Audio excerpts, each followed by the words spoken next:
How's it going, everybody? Ty Sites, Shot Against Report, doing part 5 of Halo Campaign Evolved again tonight.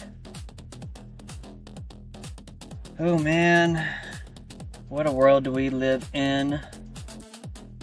What a world. Descending into chaos, but at the same time, it doesn't really feel like it. That's the strange part about this whole situation with the war in Iran, with the gas prices.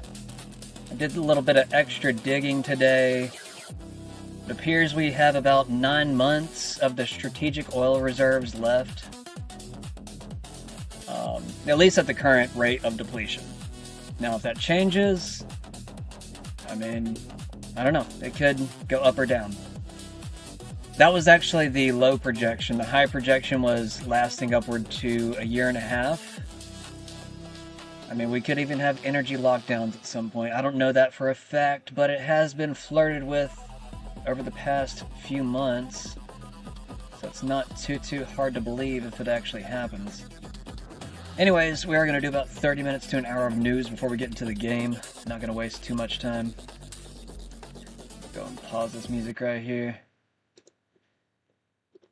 Alright, Trump hosts televised cabinet meeting at Camp David. Trump holds cabinet meeting at... Oh, same thing. Okay. Trump voices frustration with Iran at Camp David.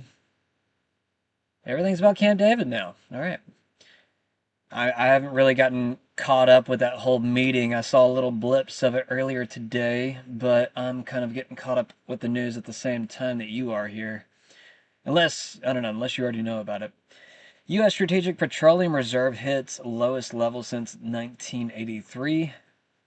Flock safety cameras spark vandalism and pushback nationwide. I mean, I still think that they have the capability of catching corrupt cops. They've already been catching them via flock cameras, so it's just kind of an interesting phenomena. It seems like they're catching more corrupt cops than actual villains of sorts. Trump administration drops reflecting pool case, blaming damage on botched installation. Oh, now we're blaming the construction workers. Okay. Illegitimate international organization. Rubio determined to dismantle ICC over possible future indictment. I guess that's for Bibi. Unless, I don't know, are they going after Rubio too? It really wouldn't surprise me at this point. Police search for gunmen after Walmart employee shot during dispute in Pennsylvania. Republican Indiana Senate leader who defied Trump on redistricting leaving post. Tax returns show California's Newsom earning between $1.7 million and $2 million annually. First U.S. refueling aircraft arrive at airbase in Bulgaria to support Middle East operations. Bessent's to-do list: buy $5 to $10 billion worth of Japanese yen. Reuters photo shows. We're gonna prop up the yen now. We're gonna buy some yen. Wow. All right. Authorities release early ransom note in Nancy Guthrie case, hoping someone recognizes it. Trump says U.S. has not agreed to grant Ukraine Patriot missile licenses. I mean, it's kind of surprising, actually. I mean, I don't know, I'm kind of happy about it, but at the same time, I'm just kind of like, that's kind of interesting, especially after Iran threatened to hit them. I don't know. Is Trump starting to slowly turn sides? Is he starting to feel betrayed himself, maybe? I don't know. Just speculating. Father who gave gun to Appalachia high school shooter sentenced to serve 15 years in prison. Trump says he may pull Blanche's attorney general nomination until dissenting senators leave office. European nations agree to boycott World Cup if FIFA goes ahead with sell-off.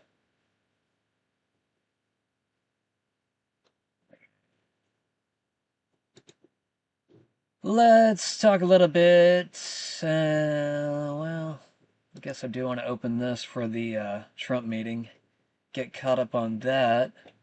Some other cool news, though. There's also some gaming news. We got Gears of War E-Day coming out. What is it? I think it's like October 6th. There's a beta coming out August 10th or 6th. I don't know. I think it's August 10th. I can't remember exactly. One of the two. So you can actually play this game early.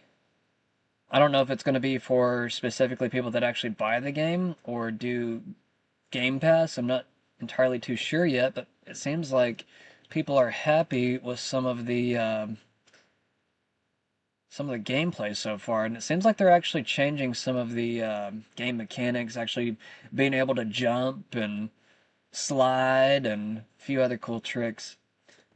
But yeah, I mean, it's got multiplayer, so it's already beaten out Halo in a lot of ways. I mean, this is a prequel. It's not exactly a remake. We're going back 14 years before Marcus was locked up in that prison in Gears of War 1. So this is Gears of War E-Day. I'm looking forward to it. It looks pretty good.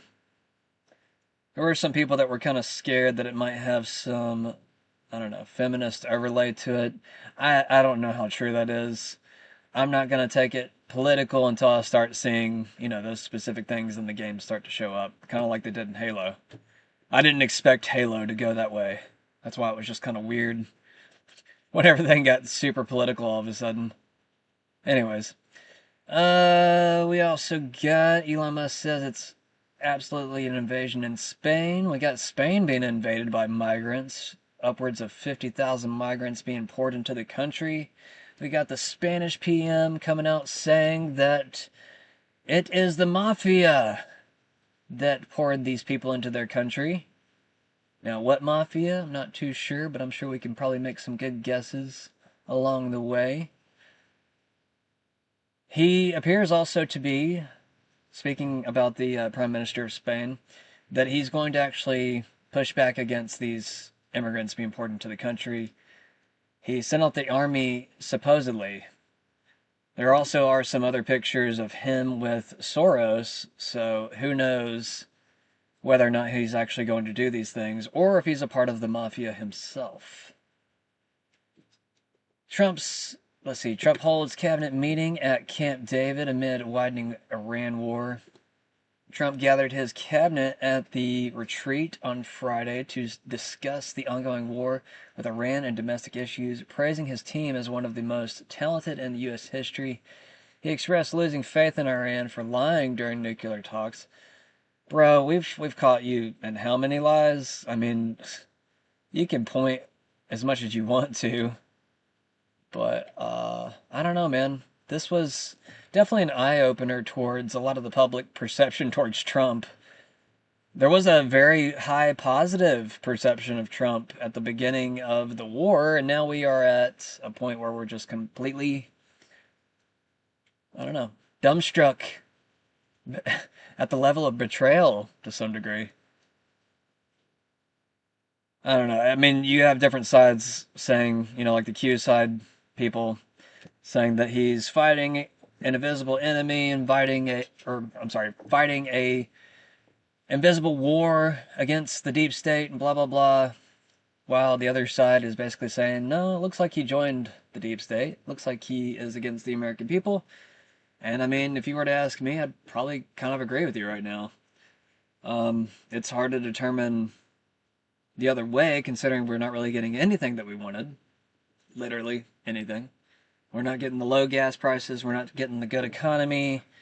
We're not getting the tariff checks or whatever the hell that was. I was expecting to get them by summer last year, because I thought it was actually going to be used as a midterms tool to buy people to vote for Republicans. Which now it just kind of seems like they're just trying to fear bait us into voting for Republicans. Basically just saying, if you don't vote for us, we're going to have this major invasion into our country from migrants and blah, blah, blah. It's like, okay, this is kind of wild. I don't know, man. Are we at that weird point where we just need to join with the migrants and be like, hey man, let's tear down this government together? We don't gotta be enemies. We got a common enemy, actually. It might be a good discussion to have, in my opinion. I'm not inciting violence or anything. I'm just, getting a conversation going in case we have to get to that direction, because we have a constitutional duty to uphold against tyranny, if you ask me. But I digress. We got any videos? Where are the videos at? What is this? Love Camp David. Did JFK go there? I don't know what that reference is towards. Oh, here's the invasion. This is Laura Ingraham saying this is America if Republicans lose in 2028. Yeah, this is the fear bait I'm talking about.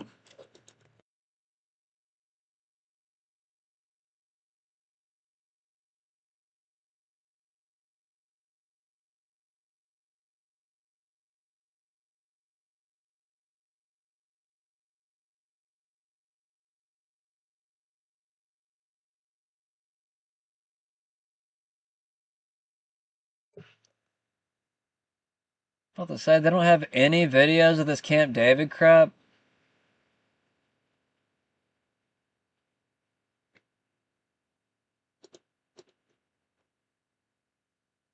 Pentagon is confronting a... Okay, I don't know why the sound just randomly turned on. The Pentagon is confronting a growing reality after months of fighting in Iran.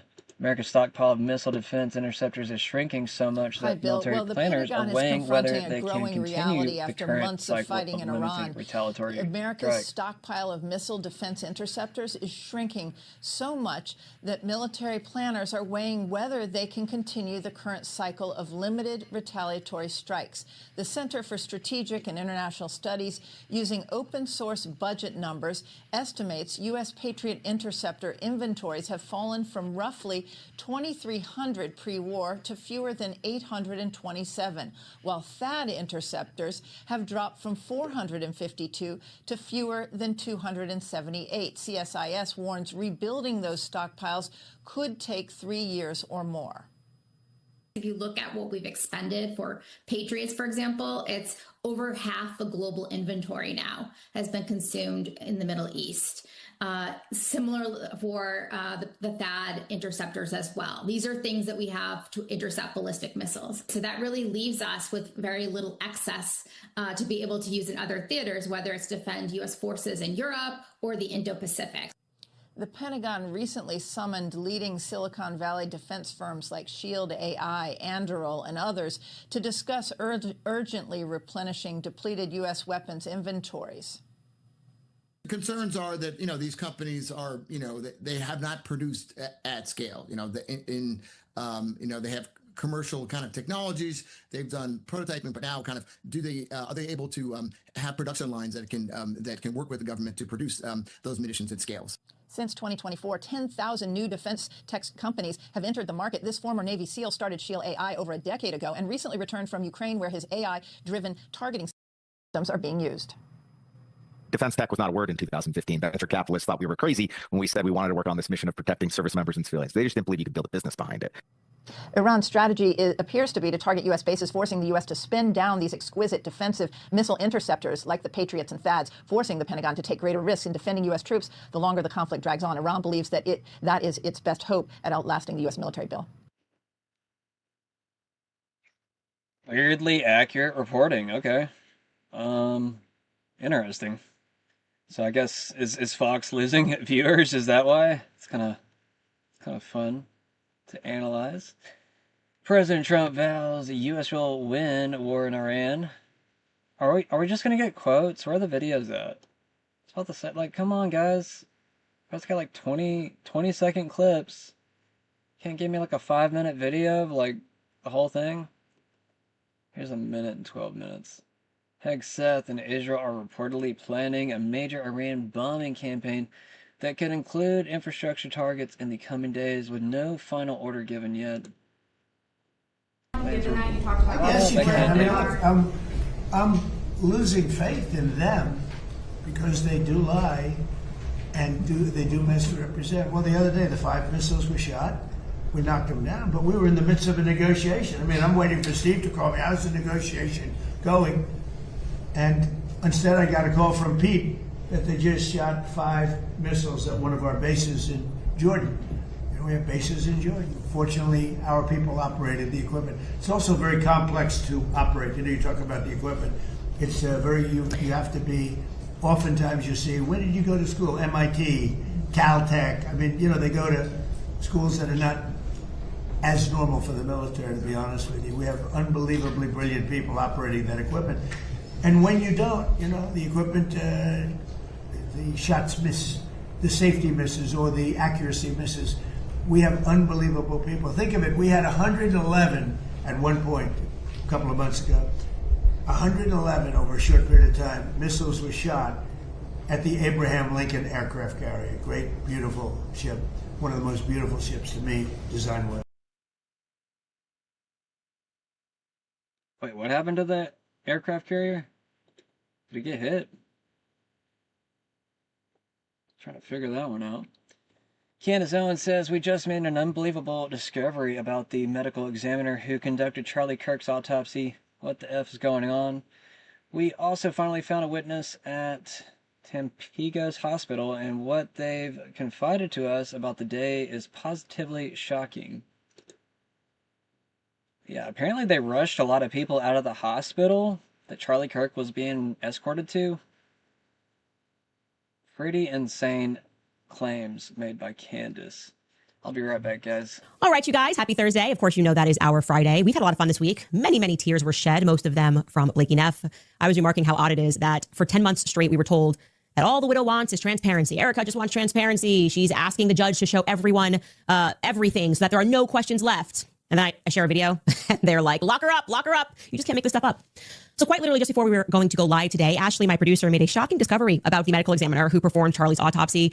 And I'm currently pretty unwell over it because I just can't take this anymore. Everything is just so obviously wrong. Fastest autopsy ever. Just in the middle of the night, a couple of hours, he's done. Who did this? Who performed this? Now we've got the chief medical examiner resigning. The person who signed off on it, though, is one that we are going to be speaking about, Dr. Andrew Guajardo. And there's more because we also received a pretty explosive tip regarding the clothing of Charlie's security team and where that went. You remember the clothing they were wearing in the car en route to the hospital.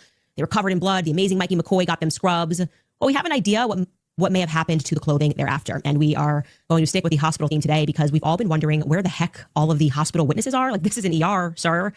Where are the doctors, nurses, other patients? It's almost as though no one was there but Turning Point USA. How could that be? Well, we've come across a source, and the story that we've been told is incredible. And if true, it very much implies foreknowledge of Charlie's assassination. So let's get right into it. Welcome back to Candace.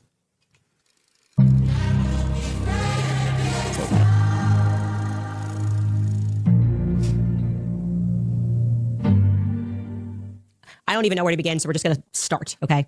His name is Dr. Andrew Guajardo. He is from New York. He moved to Utah in 2018 and was working as an assistant at the medical examiner's office. In 2024, when our chief medical examiner, Dr. Deidre Amaro, began to rule the roost, she decided to select him as her deputy. So he was promoted in 2024 when she got there to the role of deputy chief examiner. Okay. So Charlie Kirk, we were told, things are kind of shifting now, but we were really told that he was murdered by a trans furry kid on a rooftop, a gamer. I do want to say there's still no proof of him being trans or into trans furries beyond the influencers that were immediately sent out to tell us this was a left versus right war, that there was an LGBTQ narrative here. We were also told that he confessed to his crime to his friends, his fellow gamers, on Discord. Here are some of those messages that he tells them, that he's speaking to people, Jug Barnaby, Marina, a girl in there, a guy in there. And he says, hey guys, I have bad news for you all. It was me at UVU yesterday. I'm sorry for all of this. I'm surrendering through a sheriff friend in a few moments. Thanks for all the good times and laughs. You've all been so amazing. Thank you for everything. It's just such an odd thing to do, to just keep confessing, right? Lance Twiggs, Tyler Robinson's alleged boyfriend, has indicated in his interview that Tyler was very into gaming. Not politics, he said, but gaming. So we have a storyline which involves trans furry gamers, to be specific. Now, of course, the majority of the public is suspicious, right? Just suspicious to say the least over the text messages, the Discord confessions, even more so after seeing the Spider-Man ninja who jumped from a Lozy rooftop with the skill, precision, and fearlessness of a SEAL Team 6 member. After listening to the preliminary hearing, we suspect that Tyler, it's plausible, could have been set up by Lance. His prints are everywhere. He lives with him. He had the login to, it's plausible that he could have a login to his boyfriend's Discord. That wouldn't be strange when you're dating someone and living with them. His prints were less degraded, certainly, than Tyler Robinson's were on the gun, which had dust in the barrel, so likely wasn't even fired. Who could have had access to Tyler's stuff? The Discord element just feels a little fetty, right? Just a little federal trappy, I might say. So who is this Dr. Andrew Guajardo, right? Anything that might be of interest in his background? That was kind of how Ashley began. She's like, oh, I wonder about the medical examiner. I wonder who he is. I said, yeah, we should get to that. And it turns out there's something very interesting to know about him. And it's who he's married to. His wife is someone who might be of interest, who might be an expert in this category. Honestly, they might bring her in as an expert because Dr. Andrew Guajardo is married to a furry. I kid you not. Or at least the very least we can assert is that he's married to someone who encourages, supports, works with, and propagates the culture of furries and occasionally dresses up as one herself. He's married to a woman named Dr. Ashley Brown Guajardo. And here she is. Meet Ashley.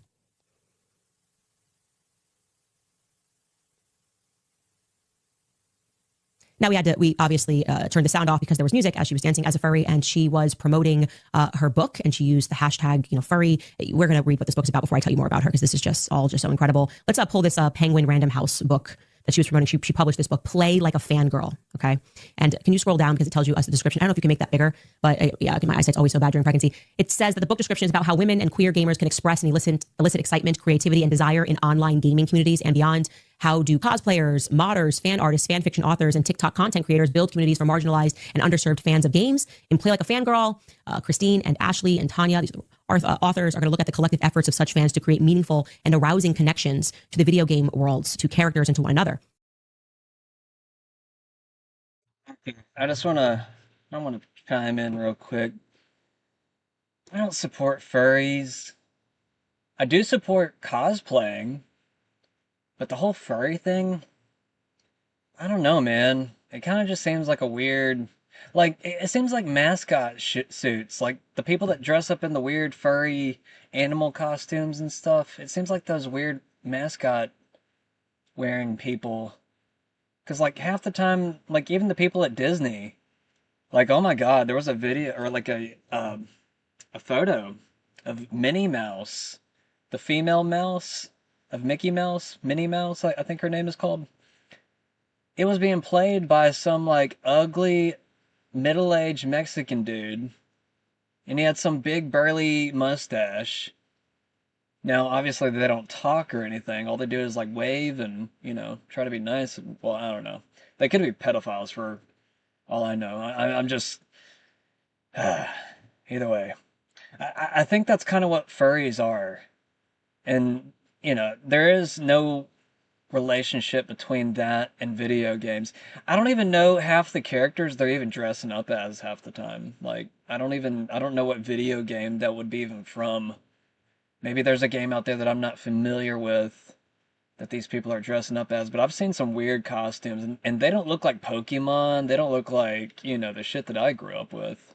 There might be some new stuff out there that I don't know about, but either way, I prefer more of like the cosplay where they dress up as other human characters or even aliens.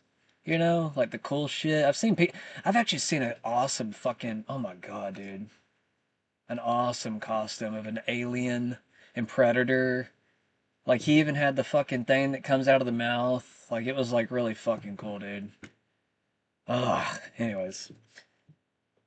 I don't know. I don't support the furry movement. I don't support LGBTQ. I don't support any of that. Honestly, like...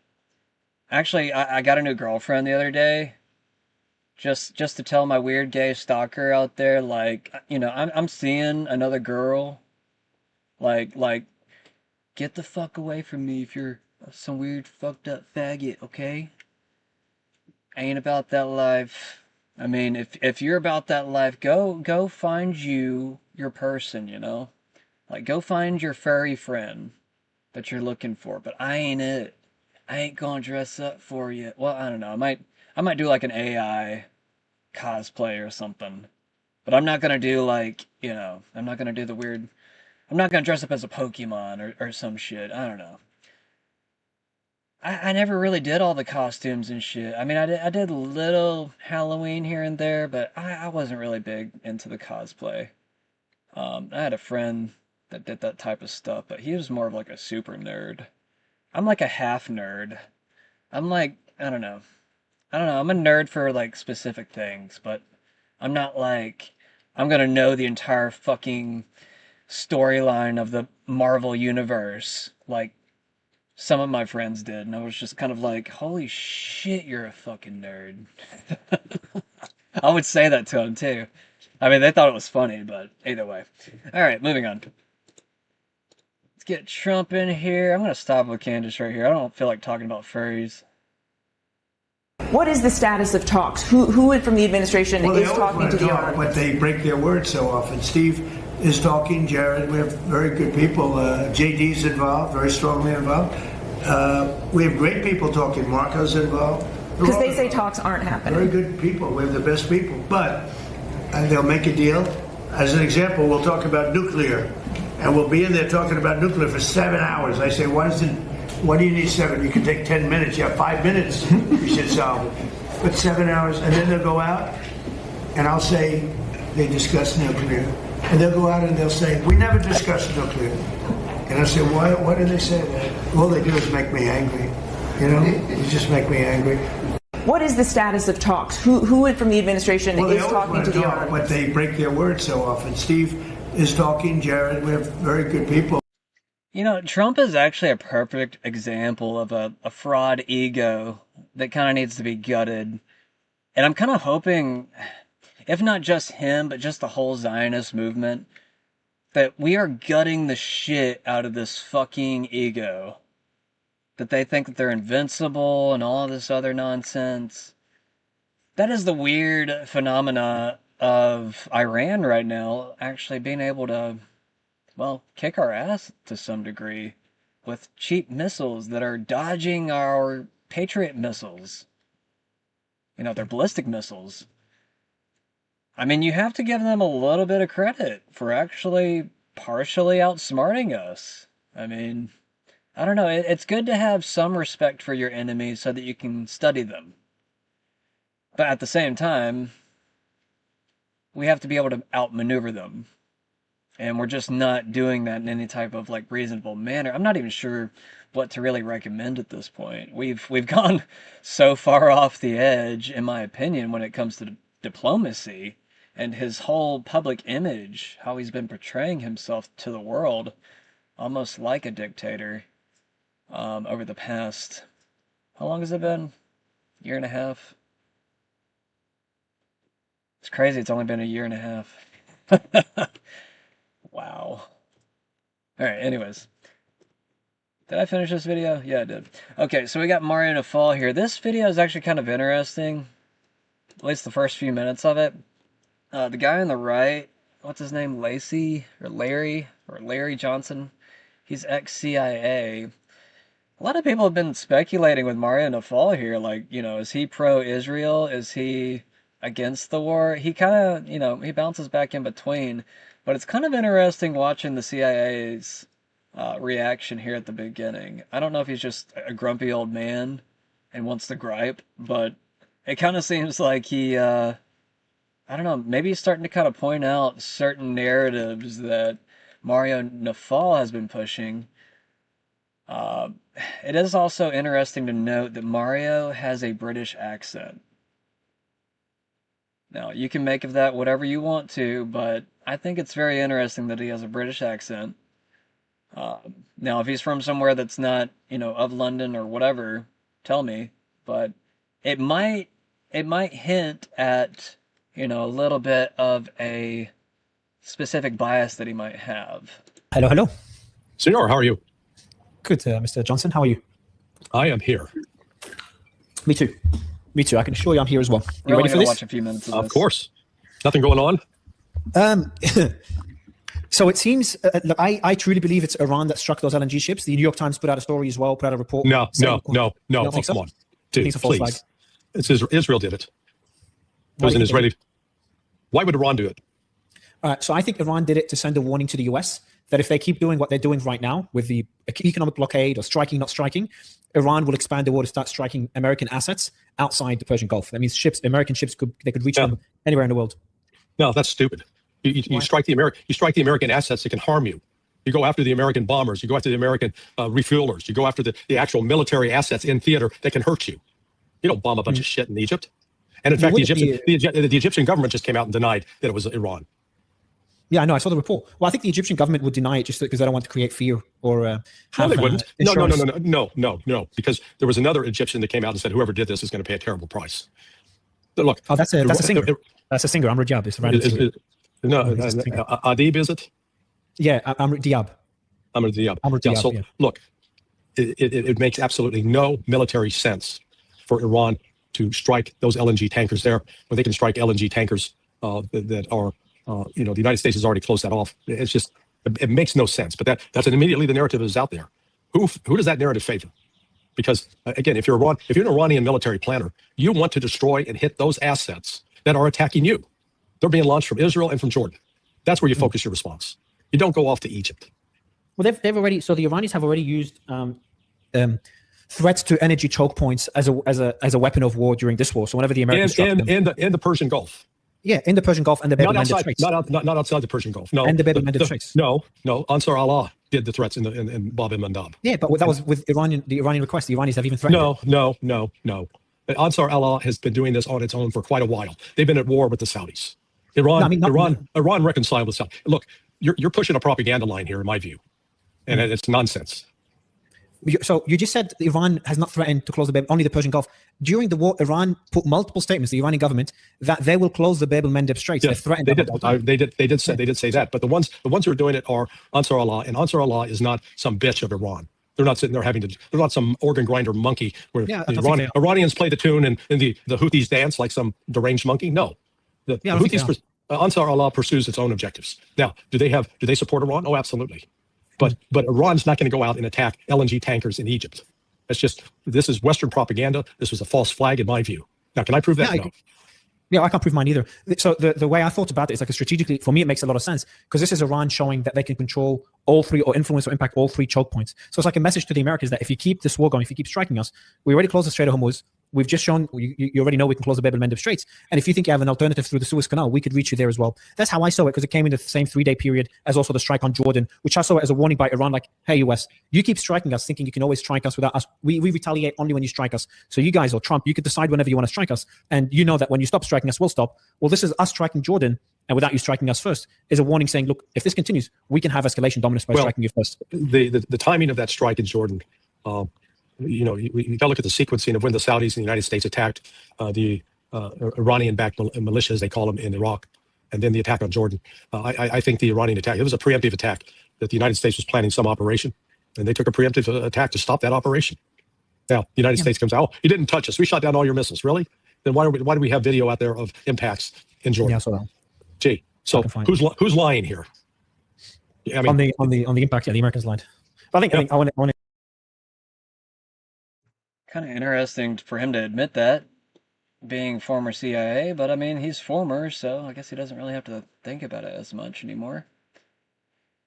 All right, the other day you read that 5 missiles were shot. They were going 8,600 miles an hour. Think of it, 8,600. Now a car, if you go 60, it goes to be a little faster. If you go 100, what the hell is he saying? What? The other day you read that 5 missiles were shot.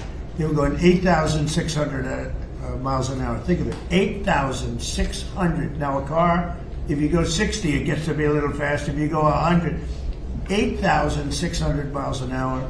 And they were big missiles. And they were shot at Jordan. And our guys were there. Bing, bing, bing, bing, bing. 5. Bing, bing, bing, bing, bing. Right? I don't want to be by 6 I had to be very careful. That would have been a great soundbite. Right? There were 5 missiles, and we shot all 5 down before they got close. The other day, you read that 5 missiles. I don't know. Maybe I don't get the joke. Is that like some inside joke with bing, bing, bing, bing? I don't know. The United States and Israel are planning what would be one of the harshest bombing campaigns to date against energy infrastructure targets in Iran. Multiple sources told CBS, with strikes possible throughout the weekend. So it looks like Probably tonight, I would imagine, we'd probably have a major attack being implemented. I mean, it almost seems like they've already decided. It seems like we're going further into war. Trump did extend that we've been in this war for 5 months now. You know, it's still comparing it to other older wars, and it's just kind of like, bro, like, you're adding a month every single, well, month, obviously.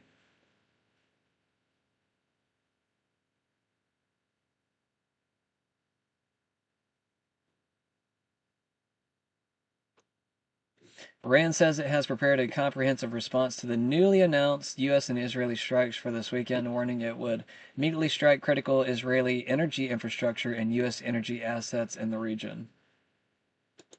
Oh boy, that was only an hour ago. Trump has ordered a new attack on Iran aimed at forcing Tehran to surrender. It will be interesting what they end up using. I'm kind of interested to see if they'll use like the Rod of God or something to blow up one of their mountains. Their Rod of God is a kinetic weapon. It uses some tungsten rod, and it basically will penetrate into the ground, and the force is so massive that it will create earthquakes of sorts, which could knock down their bunkers. Now, it might just be a theoretical weapon that doesn't actually exist. That's what pops up whenever I try to look it up. But it could also be a secret space program, which is more likely in my opinion, but I don't know that. I don't actually know that for a fact. You know, it's like I have to be honest with you. I can't just tell you these things exist. They talk about them, and we do have secret space programs. Those exist. We just don't know what's going on inside of those programs. So we can just speculate based upon, well, other shit that they said. Alright, tanker hit by unknown projectile off Oman's coast and Strait of Hormuz. That happens basically every day now. Strategic Petroleum Reserve hits lowest level since 1983. Like I said, we have about 9 months left, at least according to Grok earlier today. I had to rephrase the question multiple times to get the right answer out of Grok, though, just to make sure that it was telling me the correct number. So make sure to verify that yourself. It told me 9 months to a year and a half, just depending on how fast we use it, and probably also how fast we can replenish it via Venezuela or other sources in the world. I was kind of hoping we were going to team up with Russia there for a minute and get some of their oil. But, yeah, I don't know. I don't know about that. I don't think it's going to work out. Alright, US, we already said that one. What else we got? Mid-proxy debates. Let's see what this is. Got a meme floating around. Ooh. Israelis. Are they actually sitting out this attack? Like, didn't they say they were going to sit out the next attack? Or are they actually going to bomb this time? They were just saying like a week or two ago. Like, no, we're going to make you do it.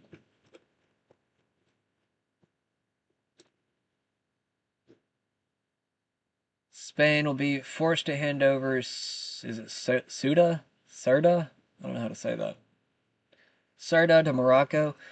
The remaining citizens of Spain won't stay in Ceuta and are likely, is it Ceuta? I'm trying to think of how you'd say it like in Spanish.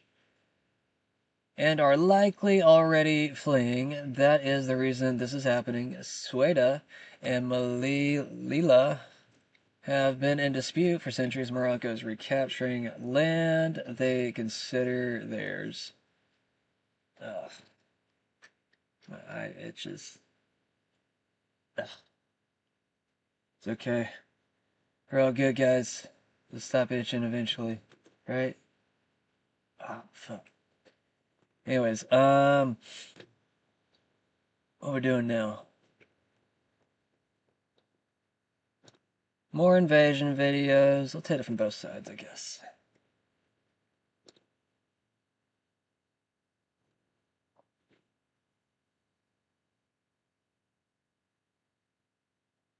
I didn't even post my other video the other day. I'm sorry, guys.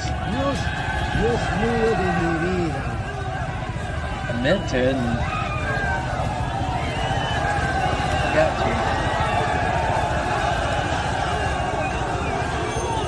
So yeah, you just got random migrants running through the streets, looting different stores.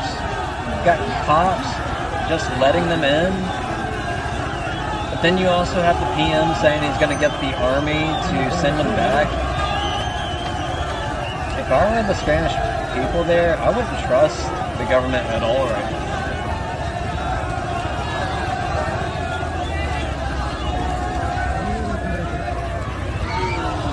So yeah, this is all happening at the same time that we're having a major attack this weekend. And we're not really even talking about, I mean, well, they have... We have different people in the military saying that we would respond if, I guess, requested to or something like that towards the situation. But there hasn't really been much other really, I don't know, anything around it. That Trump has said, at least, that I know of. Maybe I missed it. Health Ranger says, hope you're paying attention. If this happens, the world as we know it is fucked. All my predictions of famine will be considered far too lenient. Economies of the world will collapse, followed by collapse of nations. Is this the plan? The Hormuz letter says Iran announces it will strike the world's most important energy facilities, like we just said a few minutes ago. Banks were invented around Bretton Woods, which was post World War II. Europe was, and Asia was a unique time in America, and it led to incredible prosperity across the world. So why can't we do that again? And why can't we focus on growth? Like, what are the tools? What is hindering growth of these economies? Banks were invented around Bretton Woods, which was post. Oh wait, why did I go back over here?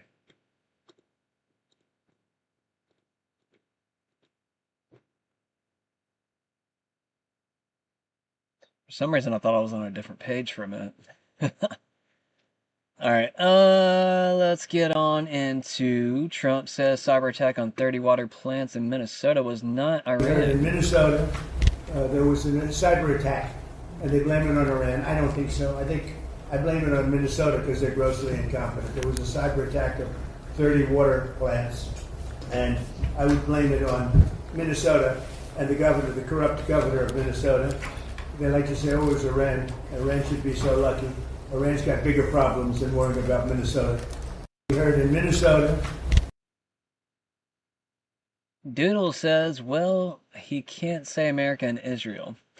The general says Spain's Prime Minister Pedro Sanchez says the mafia was responsible for the illegal immigrant invasion in Ceuta and that the illegal immigrants will be sent back by the military. So yeah, he said mafia, not Israelis. But that's kind of where everybody's mind is at, considering, well, it appears many different Israelis, including, I think, Netanyahu and his son, said that they would actually invade Spain. Well, maybe not in those words, but at least attack them in different ways. Attack Europe in different ways. I can't remember the exact quote as of right now. Baby boomers are sitting on at least $93 trillion in assets, more than the total held by Gen X and millennials combined, according to Visa. And Thai Site says, all that stolen wealth that they never give back. So it's not really recirculating, you know. You would think that boomers would, like, hand off, like, land and, like, I don't know, some type of value to their children before they die. But for some reason, there seems to be a weird problem with boomers. Still trying to figure that one out, but I don't know. I don't know if we're going to be able to figure it out in time. Florida leprosy cases. Data from the Florida Department of Health showed that leprosy cases reached a record high in 2025, the highest number seen since Florida health charts began recording the disease in 1992. I don't know much about that disease, to be honest. Halo 1 up top, Halo 2 down, or no, I'm sorry, Halo campaign evolved at the bottom down here. Obviously a graphical upgrade. I don't really know if I can say that, I don't know, did the developers actually design it using Unreal 5, or does Unreal 5 just have like an overlay setting where they can apply something with AI? I mean, actually, I think that would be a really cool feature for Unreal if they would release it, that you could just apply Unreal 5 to basically any game using AI. Like, that needs to happen somehow. And I'm sure it probably will by the end of the year, at the pace that we're going with AI. Trump on Iran, we just want to win. We've seen these strikes between Iran and the United States over the past 10 days. How do you reviving the ceasefire and getting diplomacy back on? Well, I think we just want to win. Yeah, we just want to win. We're doing very well.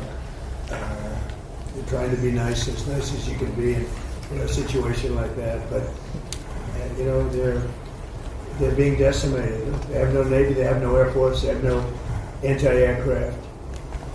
Doesn't mean they don't have any capability. They have some, but very little. We just want to win. We don't want to have them. It's very simple. They cannot have a nuclear weapon. Iran will not have a nuclear weapon, and they can't have a nuclear weapon. If they did, the Middle East would have been wiped out by now. If I didn't stop the JCPOA, the Obama deal, if I didn't say that, they would have had a nuclear weapon. I believe Israel would no longer be with us in big parts of the Middle East, and perhaps. All right, Rob Dew puts out Friends. Don't let friends get raided by the FBI, especially when they are the president. Yeah, there was a big, I guess, breakup between Roger Stone and Alex Jones yesterday. Roger Stone said, "I will not appear on the Alex Jones show again. Thank you for your attention to this matter." I guess basically just because, well, I mean, it kind of makes sense. He's always been favorable towards the president. And I guess ever since Alex Jones came out and said that he wants Trump to be impeached over the war, that's gonna, you know, it's gonna turn Roger's head the other direction. Now, will they be friends again? Probably, I would imagine. But as of right now, Roger is taking a big blow to his reputation, considering, well, I don't really think he had a big reputation, but now I don't think a lot of people are going to like him after this, but I don't know. Maybe I'm wrong. Parody Jeff says, you should be following this account. The amount of time and work behind posts like this is unreal. 400 posts attacking and smearing Rep. Thomas Massie across just 25 days in May, and they aren't all of them. That's what a $30 million race was spinning from AIPAC linked and other pro-Israel groups came bundled with.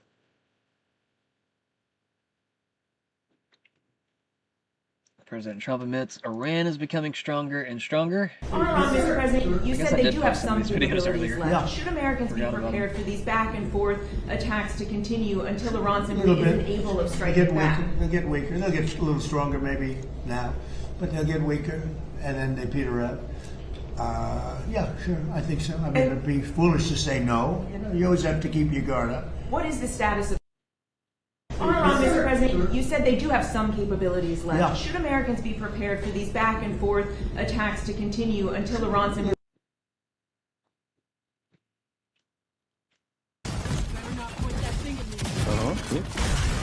Nick.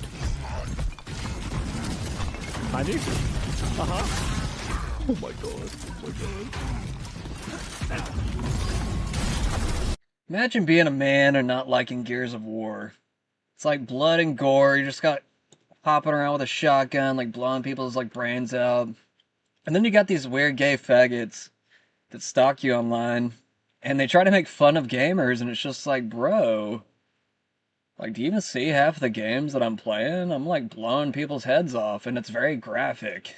Just like blood everywhere, like more blood than probably real life. I don't know. It's just like pathetic nobodies that just watch TV all day talking shit. I don't know, man. I don't know. You got a weird, fucked up ego. Like you don't see yourself. You don't see that. Well, first off, that you're stalking the gamers that you say that you hate. You know, you're hate stalking. You know, which is pathetic in itself.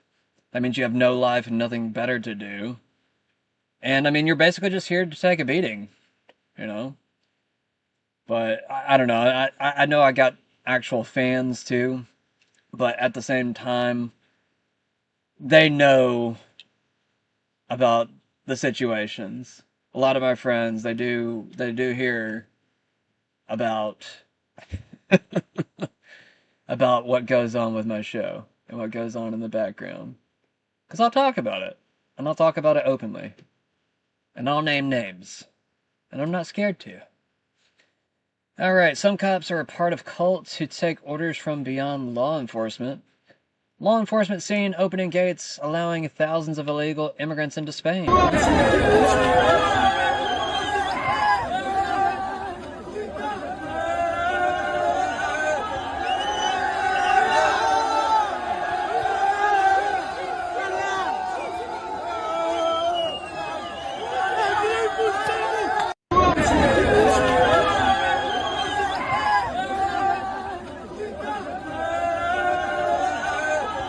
Like all these guys, they look like a bunch of pathetic nothings.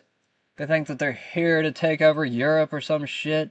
And apparently this is just a stop on the way to, I guess, the UK. There's lots of speculation that this is just kind of going to be a hub. Like this is going to be the entry point into Europe. And basically they're just going to go up into the UK and France and other places. So it doesn't just stop here. Alright, Clint Russell says, Clint, you're losing it. Israel has nothing to do with the invasion of Spain, Europe, or the US. Why would you even think that? Israel's Minister of National Security. My congratulations to the President of the Government of Spain, Pedro Sanchez, for his profound commitment to welcoming immigration and human diversity.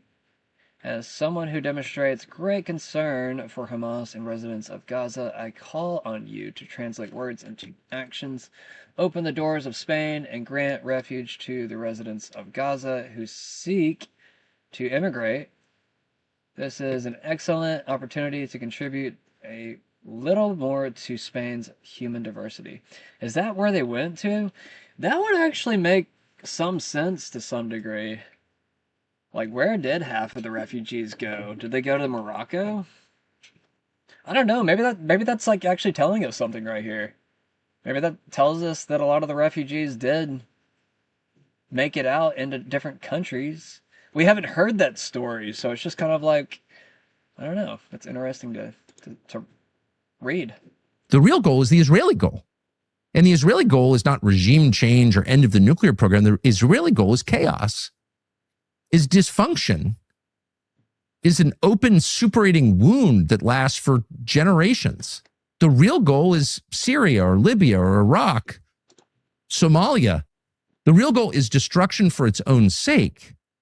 Any potential rival to your power is so consumed with the tribal ethnic conflict in his own country that he has no ability to resist your territorial expansion. He has no ability even to notice you exist because he's busy trying to stay alive in the middle of a generational civil war. That's what they wanted in Iran, which is a country of almost 100 million people. So what would be the natural, obvious, well-documented effects of this? Well, migrant crises in Europe, further destroy Europe. Well, that's always been an Israeli goal, destroy Europe.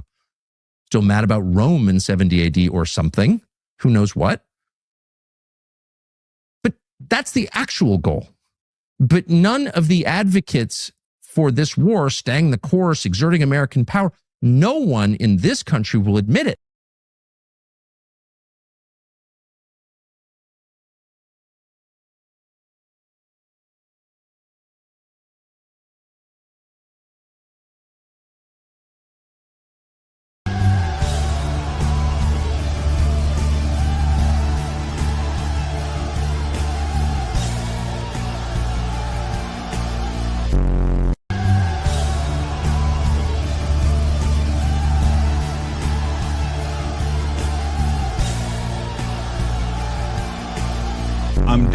officially with supporting the Ukrainians' war.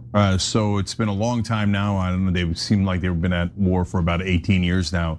So the reason I was in favor of it because Russia attacked them. It was definitely Russian aggression. Yes, there were reasons and excuses, etc.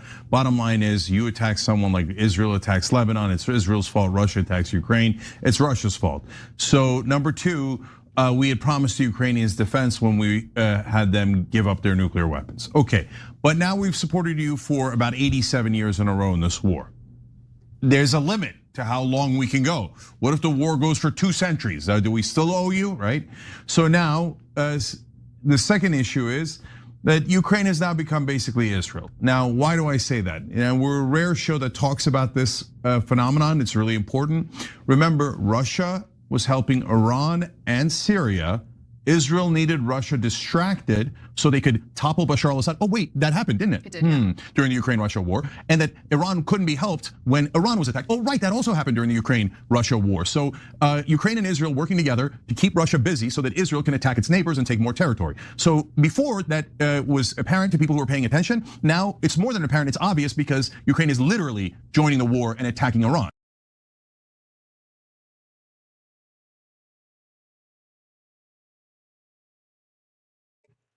All right, Doodle says, we got Netanyahu, who, if the wars stopped, would be jailed in his own country.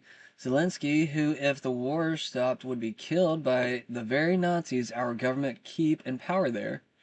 Trump, who I don't care how you slice it, whether it's fear of assassination of himself, his family, or something else, can't seem to stop being the bitch for both of these disasters and a myriad of smaller ones.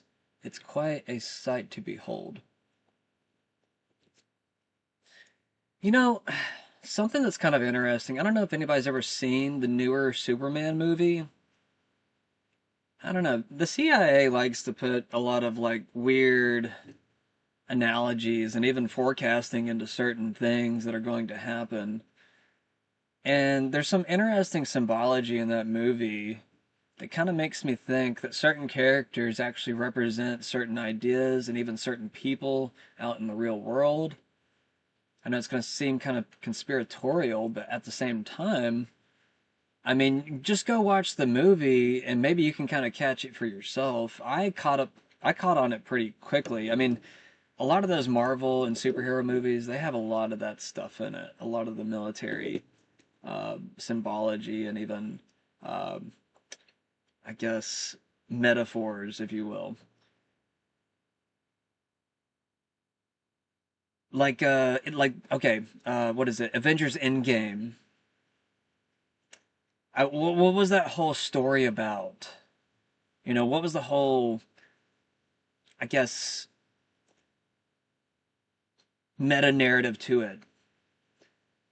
It was basically that Thanos was trying to wipe off half of the population of the universe using the Infinity Gauntlet. He was going to snap his fingers and then half the universe... Well, it did happen, actually, in the movie. You know, everybody got sad at the end of the movie because everybody died.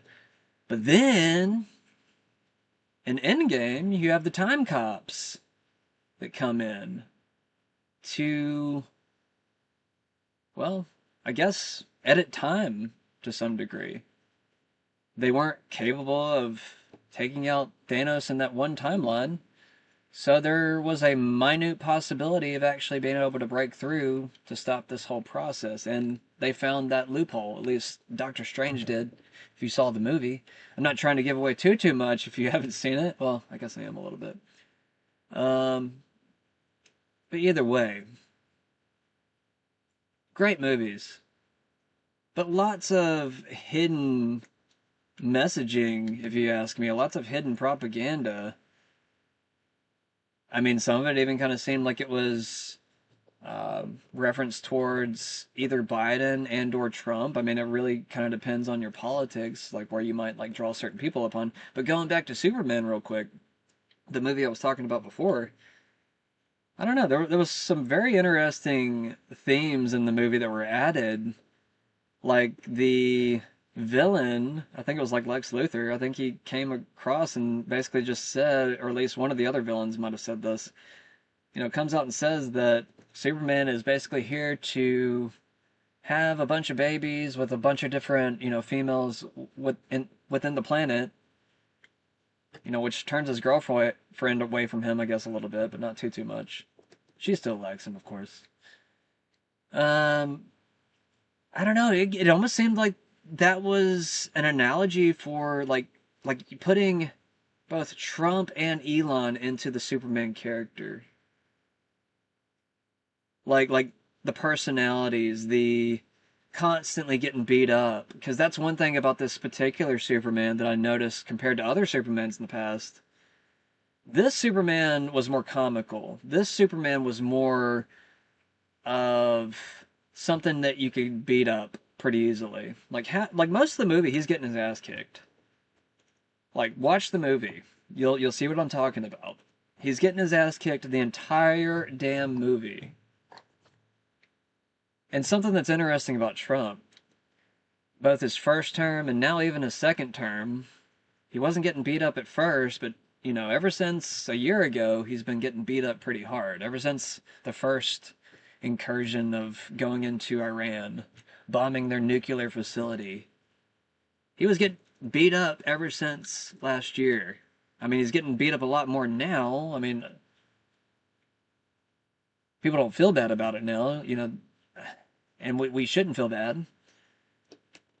But that was one thing that made everybody hate Superman in the movie, was just kind of like realizing that he wasn't really sent here to be like a hero. He was kind of sent here to dominate. That was like a key point in the movie. So it turns the world against Superman to some degree. At least, the good people, they still see through all the nonsense and everything, but either way. There was also an interesting villain character aside from Lex Luthor. There's two villains in this movie.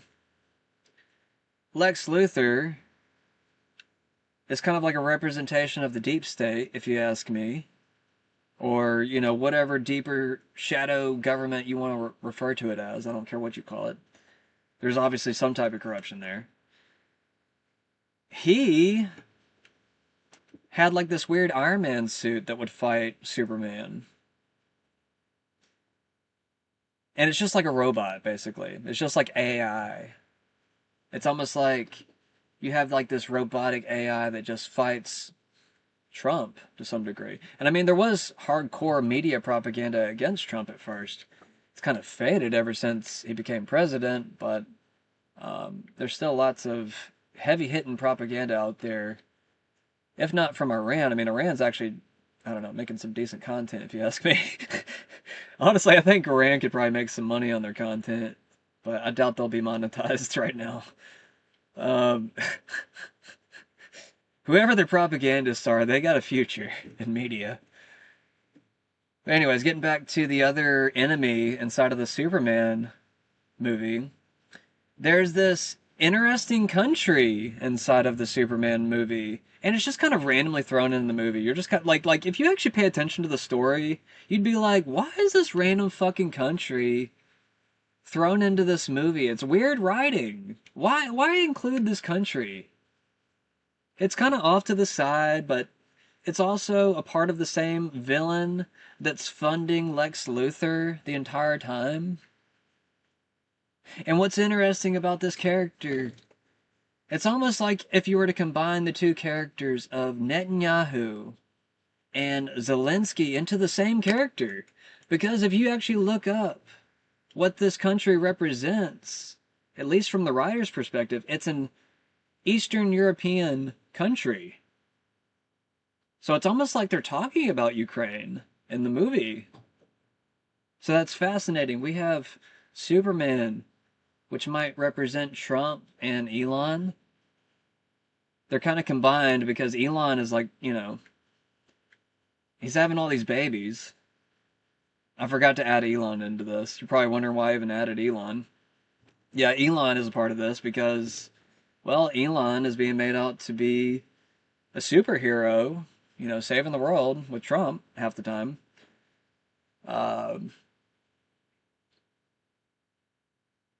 And yeah. Anyways, I'm talking way too much about this particular story. But anyways, going back to the other villain character, he has like this white bushy hair, and he has like an Eastern European accent, and it like he's tyrannizing his own people in the movie. He's you know, he's basically just well, or no, maybe he's attacking a different country, and like it looks like a Middle Eastern country in the movie, but it's basically like Gaza is like what he's attacking. Like they're kind of vague on certain points, but it's almost like it's such weird, strange metaphors and symbolism around just the movie that it just begs the question, like, why did they add certain things to it that didn't really belong? Why is Superman getting his ass kicked throughout the entire movie, basically just getting lucky half the time? What's actually even more fucked up is at the beginning of the movie, all of his superhero friends are doing most of the fighting for him. They're making him look weak the entire time. And it's not really until like the last part of the movie that he starts to really kind of like rise up. But anyways, I gave away too much of that movie for you. Go in, watch that movie. It's pretty interesting. I mean, you might hate it. Watch it as a comedy, if you ask me, because I took it more as, you know, I didn't take it too seriously, but once I really paid attention to it, you know, just the overlay of propaganda I think that is being added to the film, you really kind of start to pick up on what I'm talking about, in my opinion. You know, you might have a different opinion. Anyways, moving on now. Alright, I probably talked too much. Let's play this Halo game. I am going to read this real quick. China to launch a weekly China-Europe shipping container service via the Arctic for the first time, commencing in mid-August with approximately 20-day sea transit time. Interesting. That is a long-ass trip. I guess China's trying to avoid the war zone? Or just conflict with the US? That's kind of wild. I don't know, do we have like solar-powered boats that can just coast now? I feel like we probably would. Let's see here. China stopped buying oil, and that did more to hold prices down than anything the U.S. Navy managed. Chinese crude imports that have fallen more than 40% from last year, and the economy kept humming away. Interesting. Cool. Well, I don't know. I guess it's cool for China. I'm sure China's got some interesting tricks up their sleeve.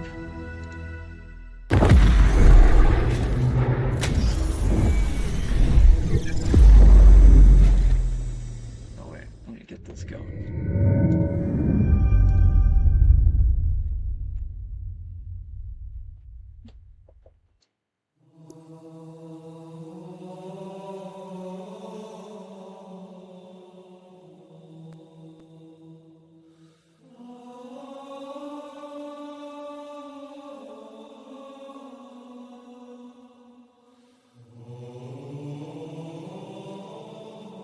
I'll restart this game real quick.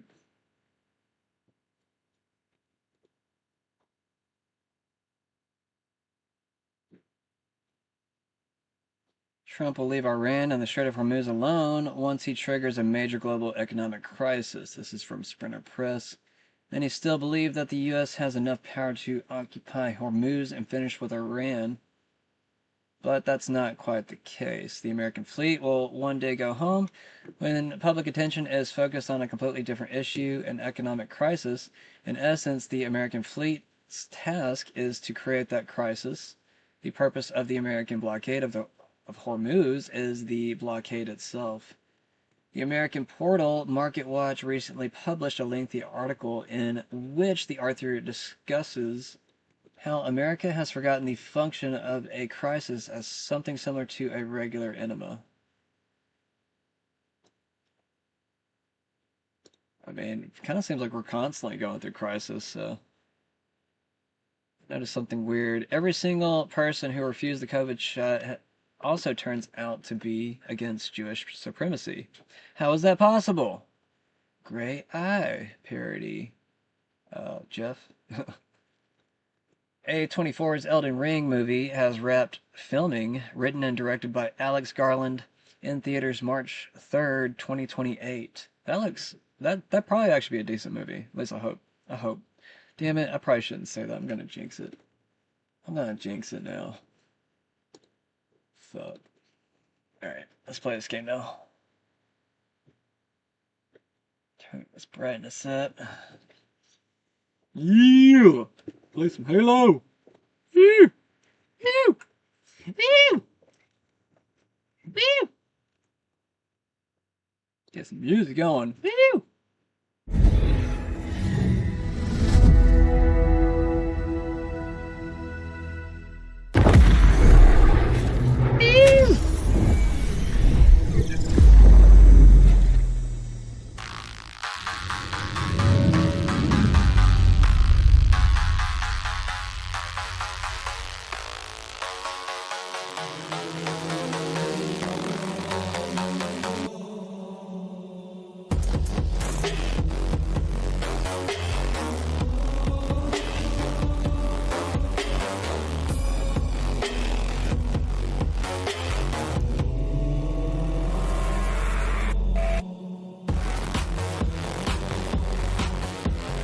Decide if I want to turn it up or not. Oh wait, I need to turn this up. Oh, never mind, we're good.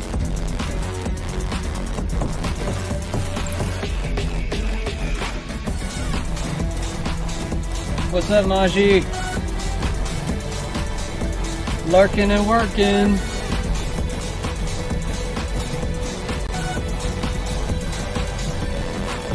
I got off work, came home. My new girlfriend, she's working right now. Picked up some food from her.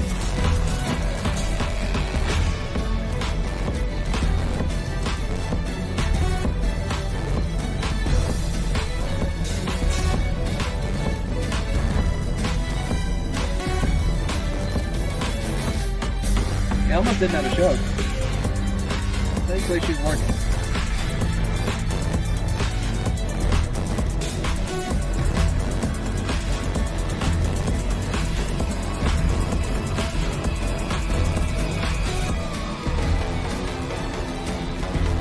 Playing bonus missions.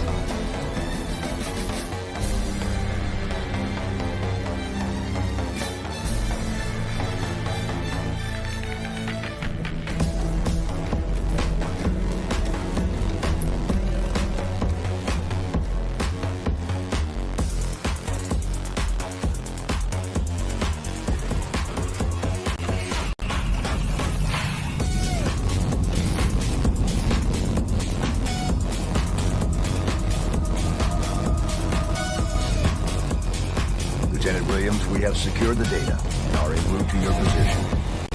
Save them coming in for us. I hate to do all this walking for nothing. No promises. Williams out.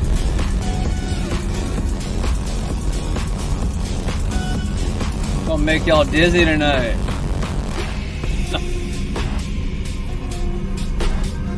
All this for a simple matter.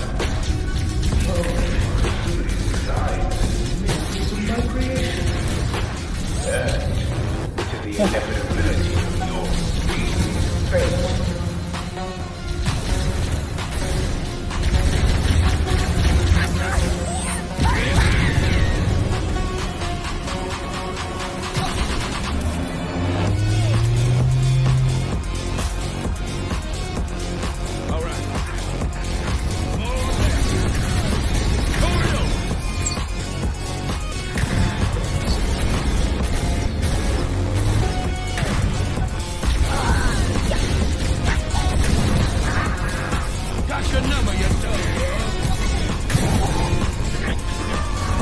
Like ran off. He like literally jumped off.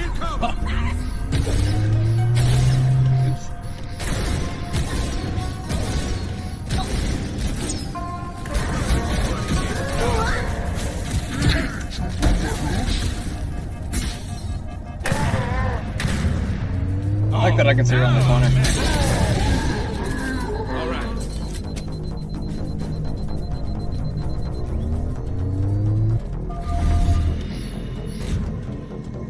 Come on. Get your ass up here.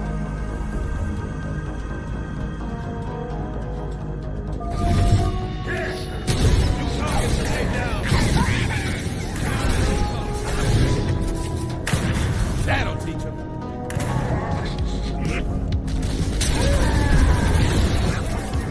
Ow. Oh. Like, what?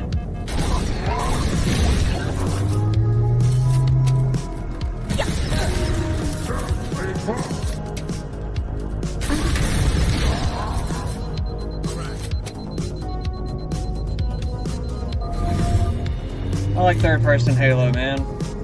They should make a whole other game just third-person Halo. Intel suggested this was a garden or recreation bay. Looks like a hydroponics facility. Gee, when we get out of here, I'll personally pin a medal on your chest and treat you to a night out on the town. Is that a threat, Sergeant? Really, I missed most of those. Look out, grenade! Bastards. You're going this way? Alrighty.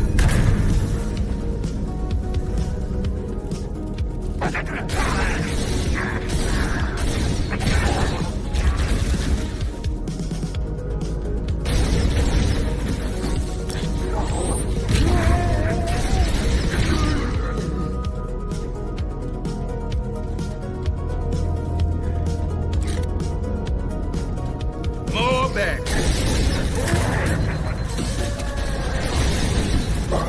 Shit, really? I'm playing on heroic, so I die like 10 times easier.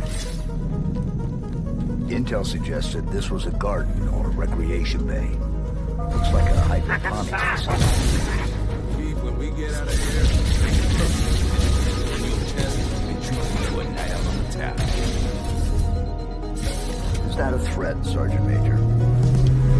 Just gonna hurt my feelings, huh? Let's see how it is.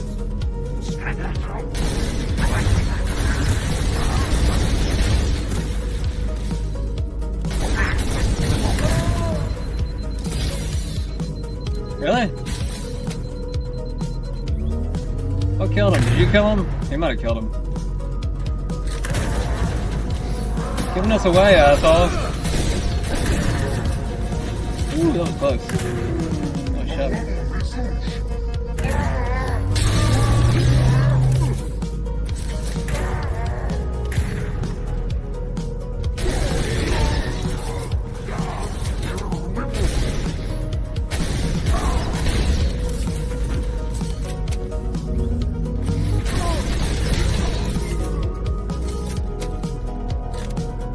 This song sucks. I gotta change it.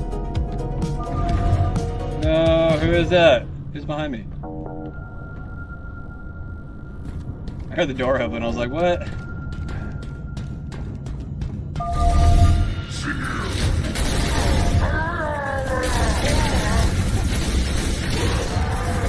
Cover and fire!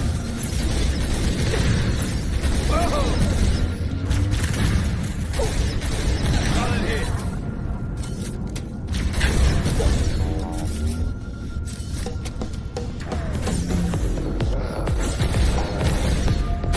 Oh, I killed both of them.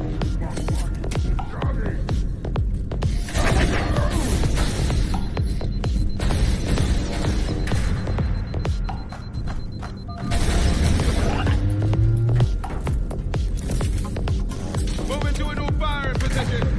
Hey!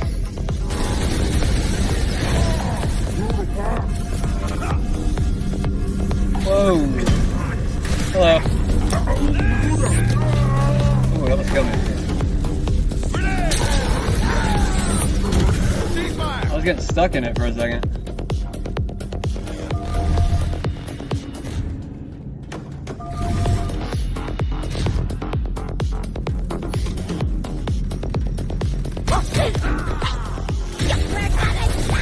Shit.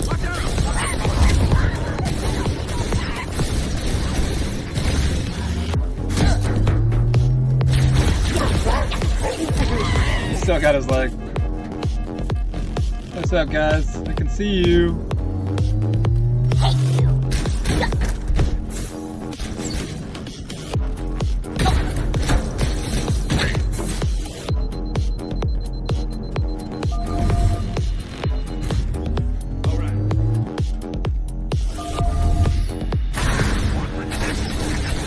Hey, how did that take so many shots?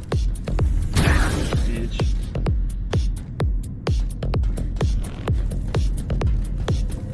Running off. I got cover.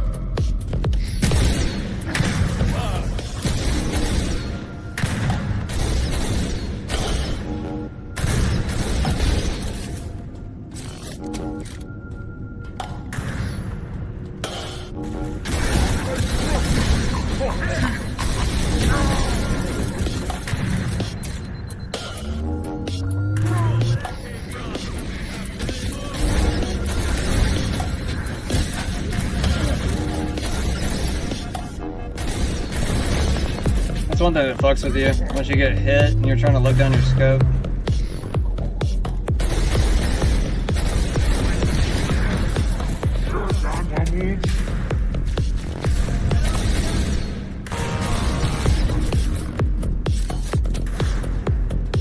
Got the high ground. Ooh. Oh, I didn't know I only had one more hit with that.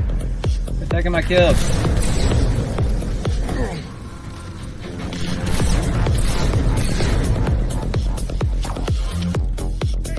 Takes more shots than the other gun does. They made the NATO rifle OP. I don't know if I like it or not. Anybody else in here? I'm taking this one with me. Where are we going? Head the hangar, regroup with Williams. Oh, I didn't know you were down there.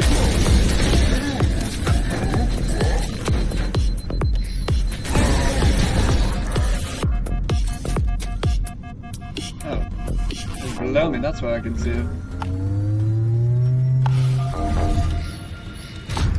You boys better shake a leg. No leftovers for the late arrivals. I figured you'd have this whole mess sorted out by the time I got there. Let's not keep them waiting. Well, after you. Bravery before beauty.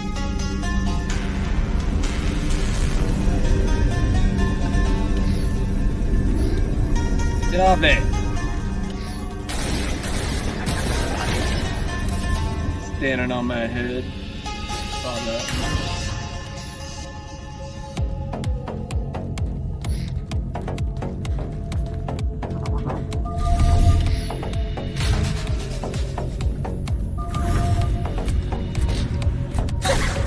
Man, you little bitch, you like gave us away. One thing that sucks about having an NPC character with you. He's gonna be stealthy and he like fucking blows it. Come at me, motherfucker.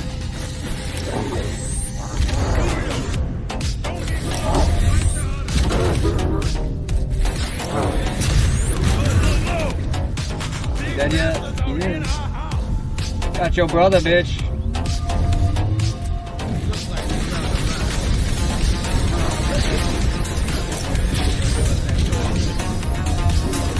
Woo! That was close. I don't know what I'm gonna do. Where'd he go? Maybe I don't know what I'm gonna do. I thought I did. Yeah, I do. Got him. Easy peasy. Power up transit platform. Hurry up, bitch. Better actually press it. Are you gonna make me do it? You motherfucker. Okay, I was about to say. Hangar secure. No Covenant left breathing. We're holding position. Oh shit. Understood. We are moving to regroup.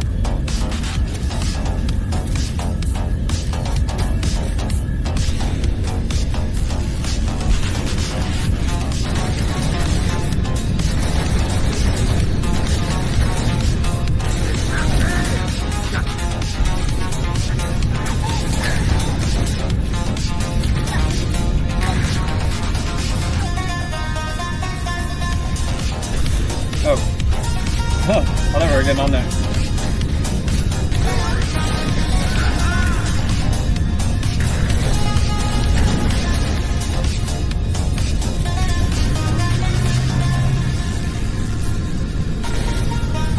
Target Covenant on the bridge.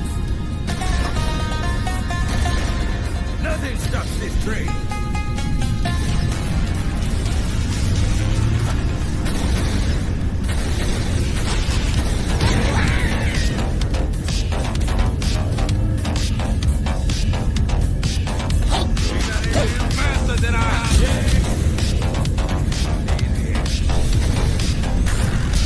Dropping on. Why are they ballsy enough to do that?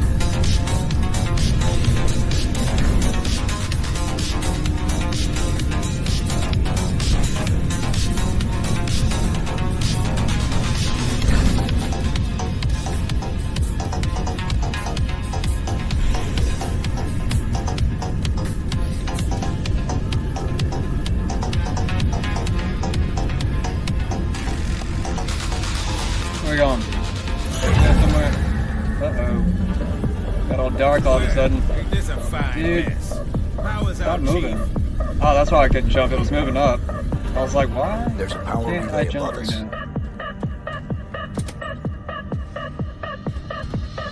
How do I get up there? Obvious answer.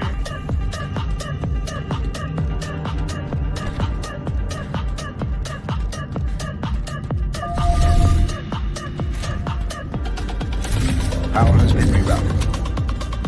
Systems look to be waking up. Who's that? Oh, no, no. Different gun for a second. A local alert got through. We have more bad guys incoming. It could be anywhere. Yeah.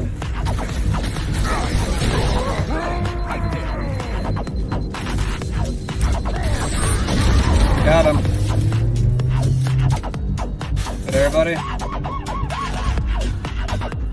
Everybody over here. Where you at, bitch? Gotta be careful. Fucking hiding.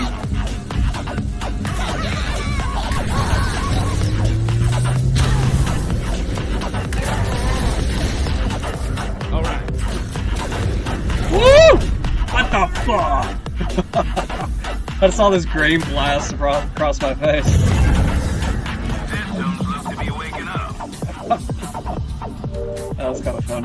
A local alert got through. We have more bad guys incoming.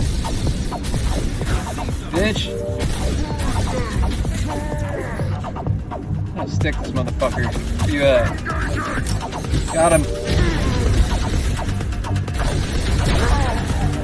Woo! He's gonna. Come on, survive! Shields now! Where'd you go, bitch? Did he get you? Oh. Thought I killed him. Oh shit. Got him. Early. He's good. He needs that fuel rod. Look at that. Go, motherfucker. Thank God I'm sorry, motherfucking. Oh shit, I missed! We're good. I'm playing on heroic, so a little bit harder. Shit! Fucker! I knew it! I looked at my freaking motion tracker.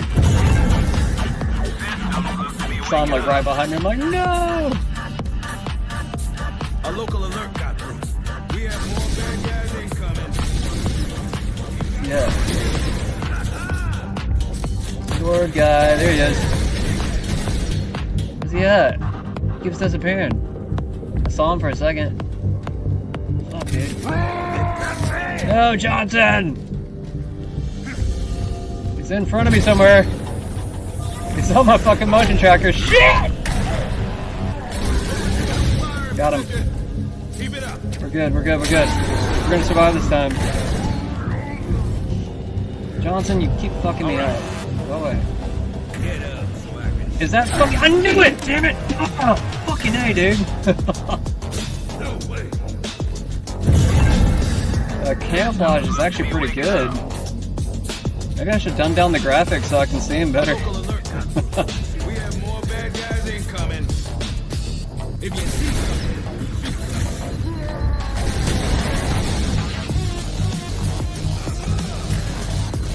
Where's he at? Motherfucker! Oh my god, why'd I jump down here? Alright, I'm about to die, so I gotta just...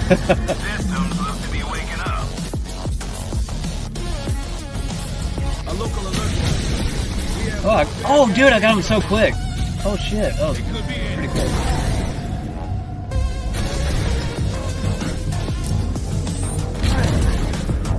Yeah, bitch, no. Fuck. Got him. Alright, where's that fucking fuel rod? No, bitch. Got him.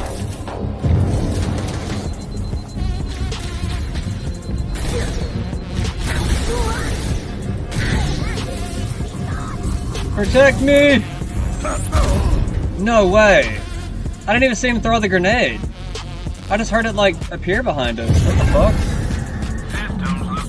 Maybe it, like, got thrown over our head. I didn't see any light or nothing. So as soon as I come to the door, you can just headshot them and they'll fucking die. Or maybe just one headshot. Do it either way. Go rod.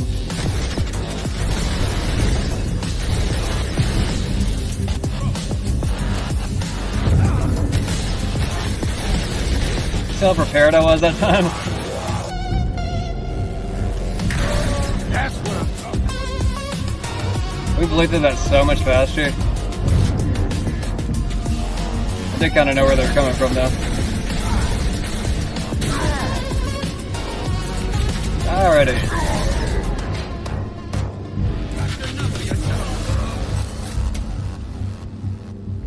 Is he invisible? He's not running at us, so I assume he's invisible. Fucking die. Get a fucking fuel rod too. I want it. Shit. I get him. What's that one? Let's move. That was intense. I mean, the last time wasn't near as bad as the other times, but still. Going back. These platform missions.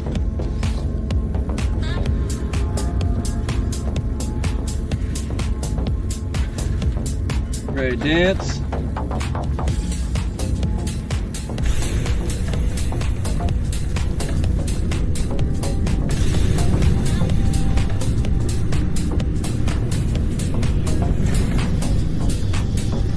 Chief, you suck at dancing.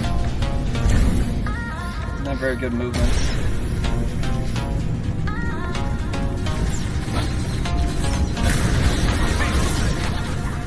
Yeah, fuck.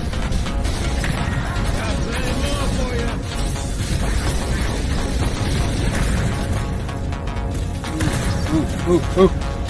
Protect me! Got your number, you dog. It's like no good cover.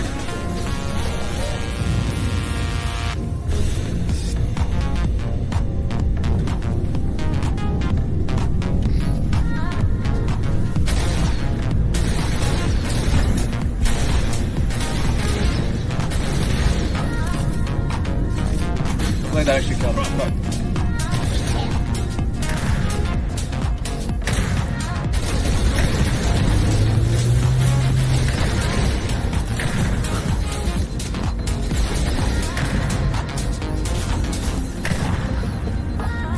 Am I dead? What the fuck?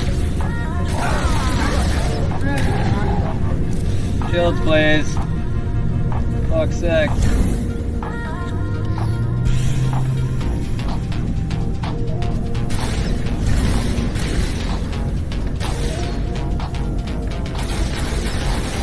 What the fuck was that? Did y'all see that? Oh, he was like skipping back and forth. No! No! Help! Shields! No! Motherfuckers! Please, shields! Please shoot! Where is he? I don't see him. Oh, he's right there.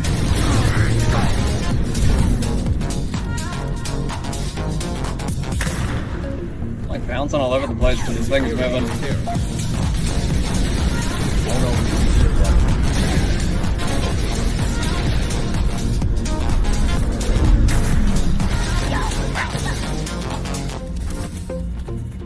You getting off somewhere or no? We going this way? It's like a whole fucking hallway back here. Where am I going? Yeah, he's coming with me wherever we're going. We don't even have a waypoint yet. Lorraine, we're almost there. You copy?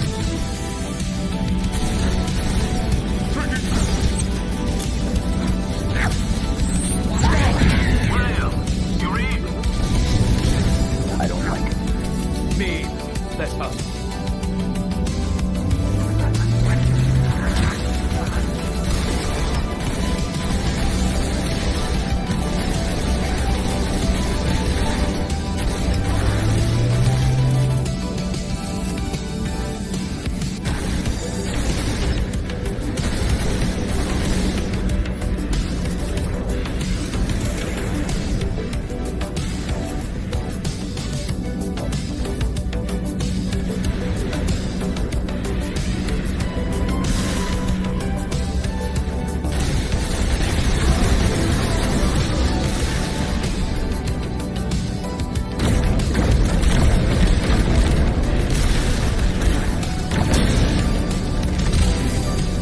That bastard go.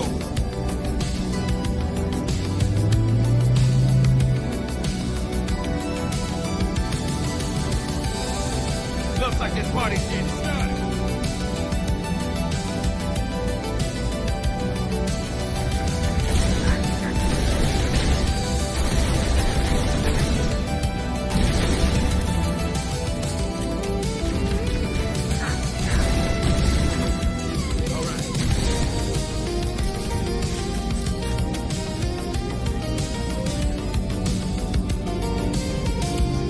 We're going.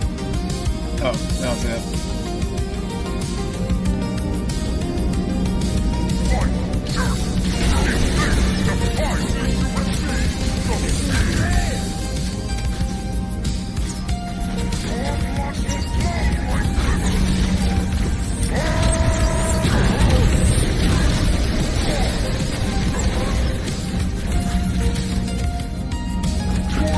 Dude, I pressed that button like 10 times.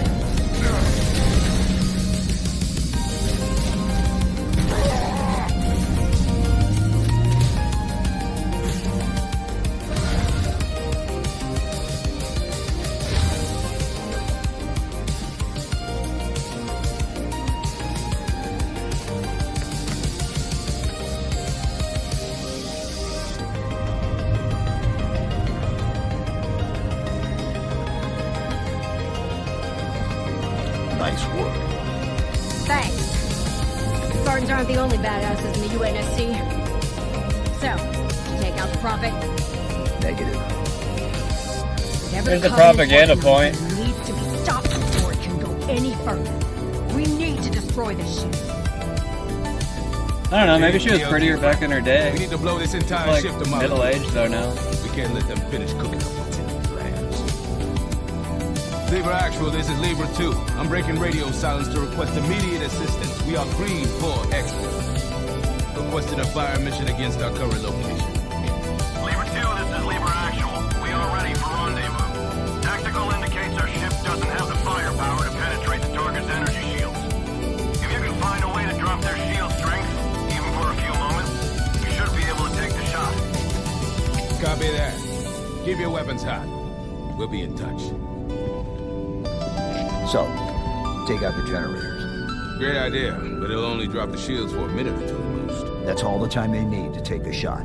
Yeah, but you can't be here when the fireworks start. And he doesn't need to. You guys get off this ship, get the nav data to the UNSC.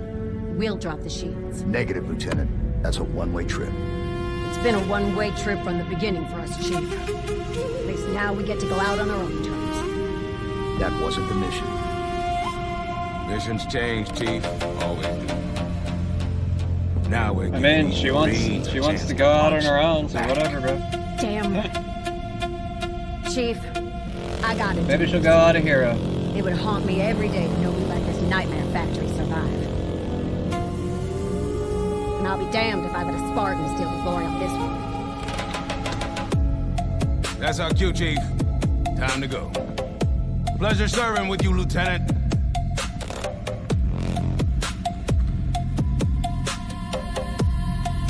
Let's move out, Marines!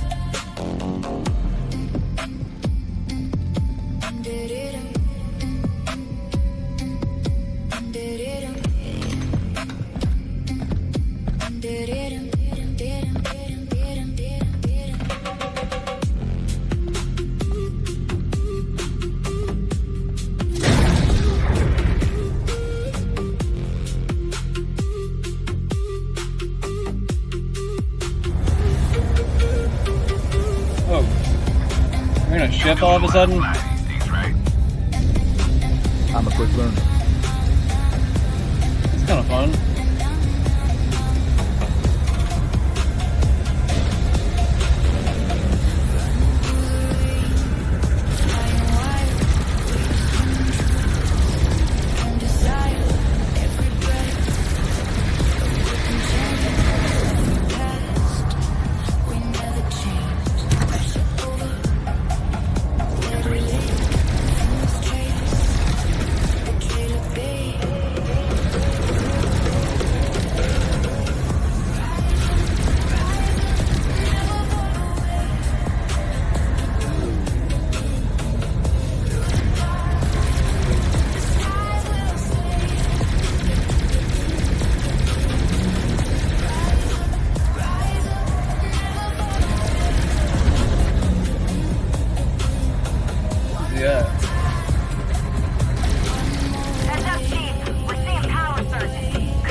You don't really gotta aim that hard.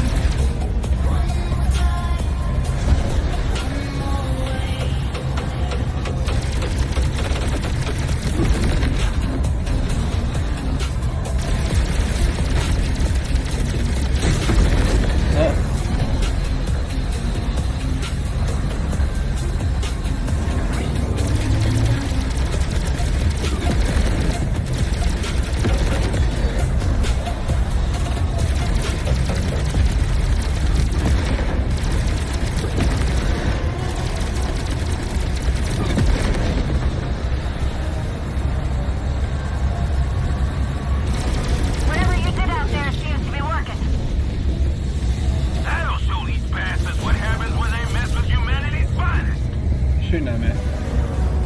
Williams to Sierra 117. First generator is down. I don't know what shot at me.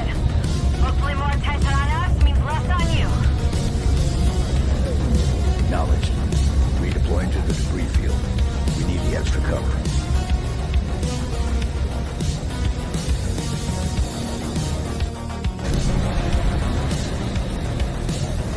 Never gets easier seeing this. It's a reminder of what's at stake. Sure. I just wish we weren't sent in to sweep up the ashes after the whole damn house was burned down. I don't know where I'm going. Is there a waypoint somewhere? Spartan, we're sending out drop ships with our wounded. Keep them safe. Acknowledged, Lieutenant. Sending rendezvous appointments.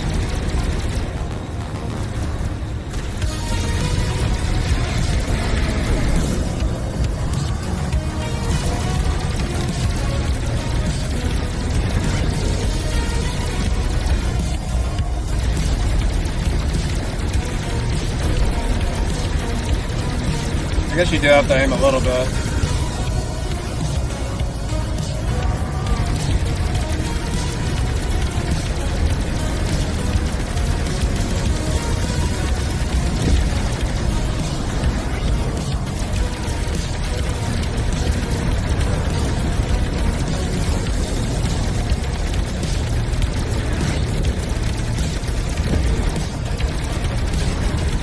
Oh, I got missiles too.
Copy. Good news.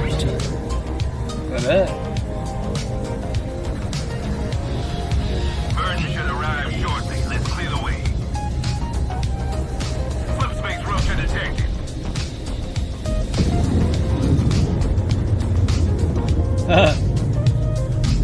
There's our ride home, Chief. The burden of proof. Libra 2 to Libra Actual. Confirming our IFF and commandeered Covenant fighters. We're preparing for your fire mission. Sending target coordinates. Okay, Chief. Let's give the burden some cover. Oh, shit. And fire our new I thought it was landing on its own for a second. coordinates confirmed.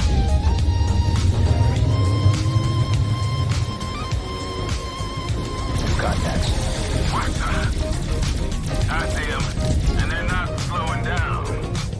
They're going to get the burden. Full burn. Crazy bastards. Priority target those ships. Oh, it just crashed into the ship.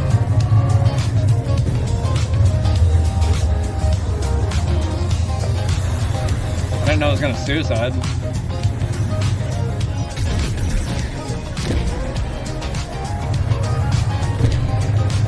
Damn, dude. Came by quick.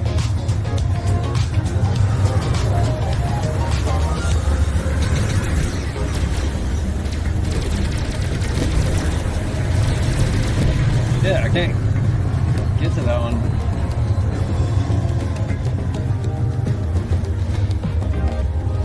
Now we got 3.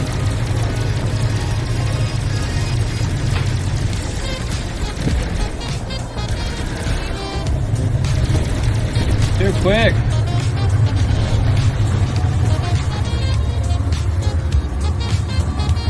Williams, how are we looking on those power generators? That was a dumb little part. Oh shit. Understood, Lieutenant. Do what you can. We have interceptors inbound. Time to dance.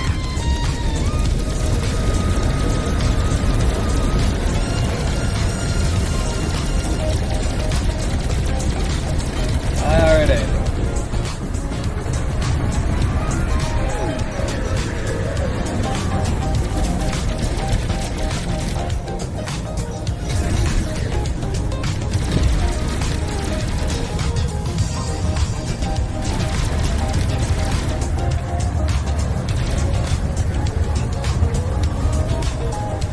Wisconsin. I was like, shoot him down.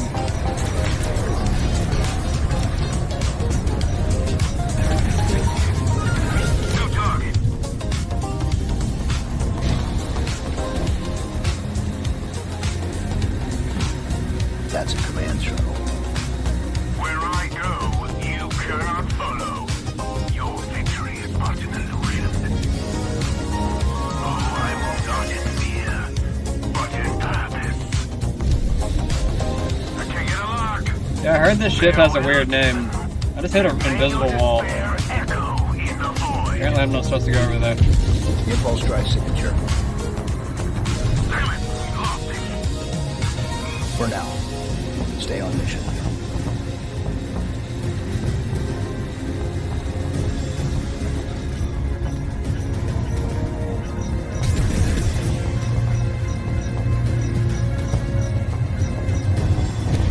My fucking shit didn't hit him. Fuck, dude.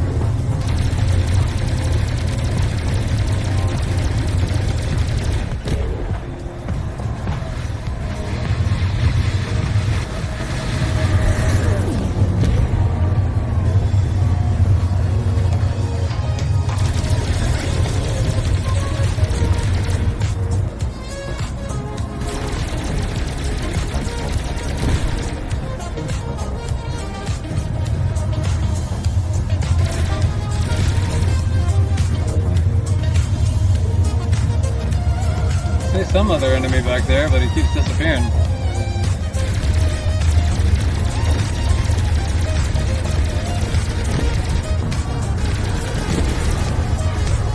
Targets neutralized. Tenacious bandits. Yeah, I'm changing the song.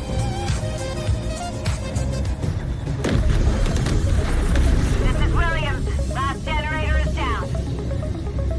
It is kind of fun. Unlocked. Clear the target. Just in time, LT. Big damn heroes. All of you. I mean, I don't know. It could be better though. It kind of feels like kid mode. Doesn't really feel like a firefight that I'm really trying too hard in. I mean, the shit that was like suiciding into it.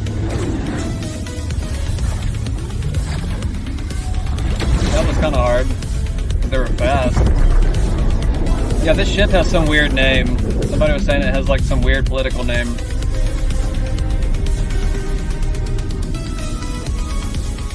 is Libra 2. We're ready for pickup. We've also got a staff manifest to submit for posthumous commendations. Acknowledged. Welcome aboard.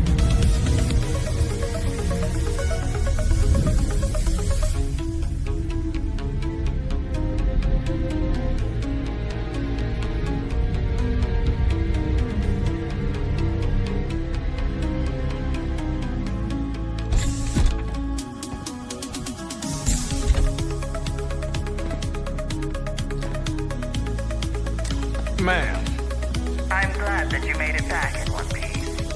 And John, Oh, 117? He's a good kid. they are not children anymore, Sergeant Major. Ah, when you're as old as I am, they're always there. Do you think there might be other Covenant ships like this out there? Hard to say. The Prophet seem to be working alone. Genius often is. You should be pleased to know this little excursion was well worth the effort. It looks like you just Aussie. found the heart of the Covenant after all. If they made her look weird, I guess she would have to look like the other Cortana. Oh god, don't even.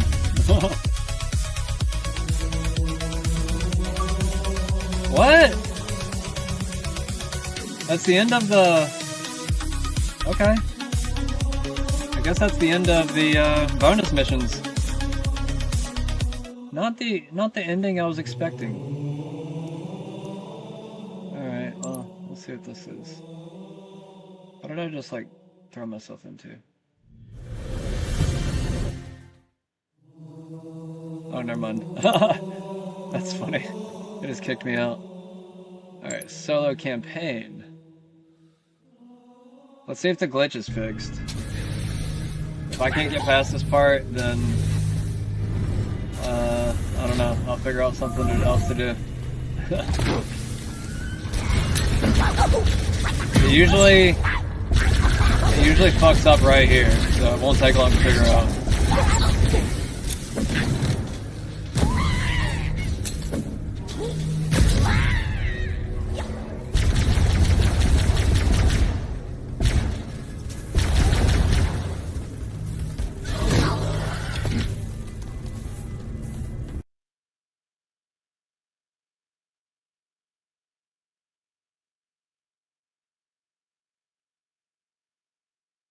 Okay, we should be coming back online here in a second.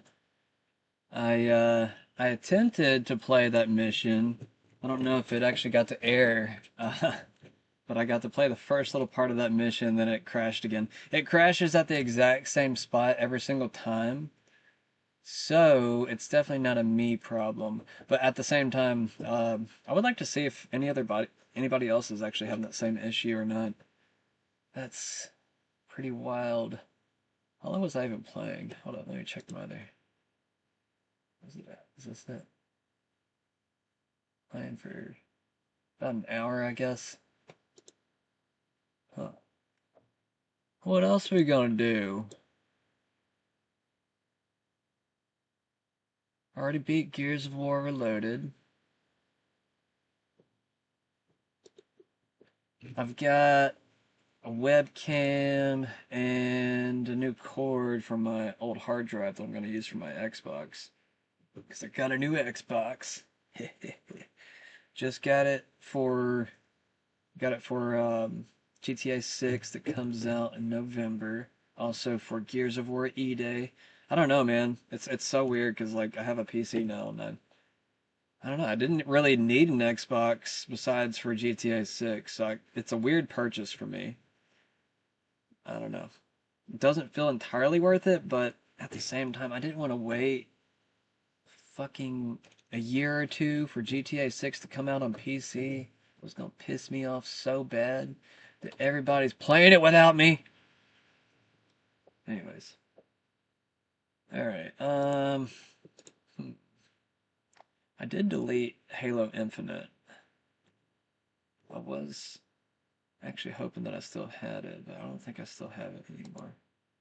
Wait a second. I think I got... Oh, I know what we're gonna do. We're gonna play on Halo Anniversary, because I actually have that game. Yeah. Just gotta make sure I got the right SSD for it real quick. We'll get that up and going.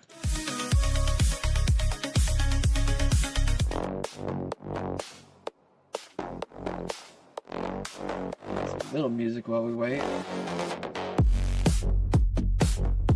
I don't know, should I just go back into the Halo? Play something else? There's not much else to do though. All it has is the frickin' campaign and co-op.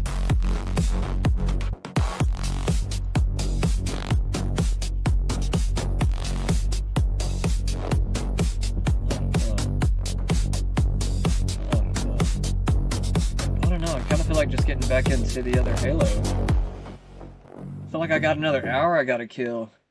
Can't just do an hour of gaming. I gotta do at least 2.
Let's see. Where's it at?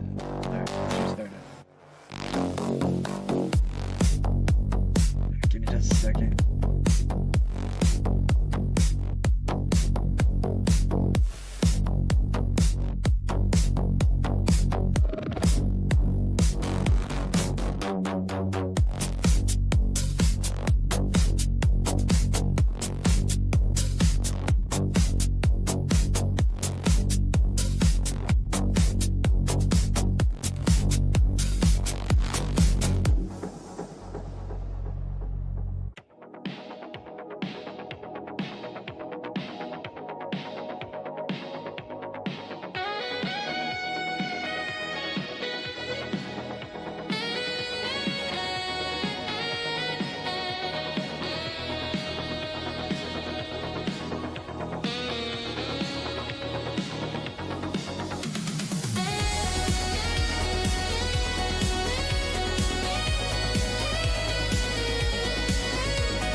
I just realized I was talking to you without the mic on.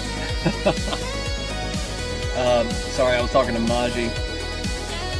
Yeah, man, if you want to buy Halo, just go ahead and get the Master Chief Collection.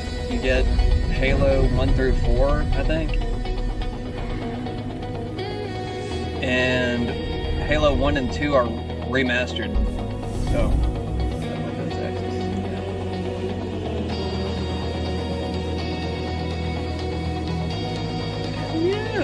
look at this shit. This one looks cool too, actually.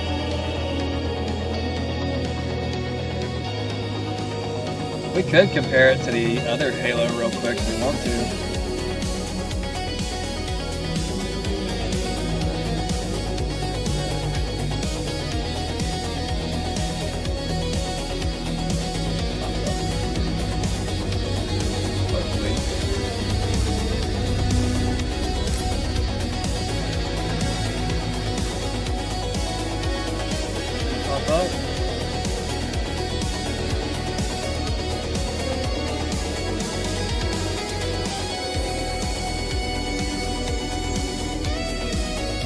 Do a fucking display override. That's all I got to do.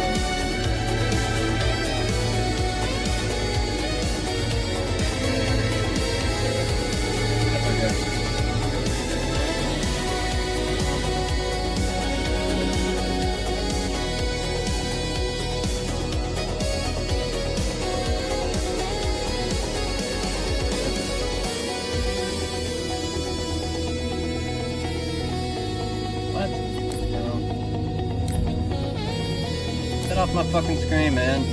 Alright, never mind. I gotta sign in or something first.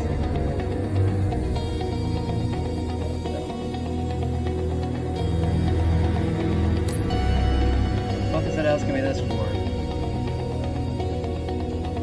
Stupid fucking bullshit, man. Give me my fucking keypad, whatever the fuck it's called, number pad.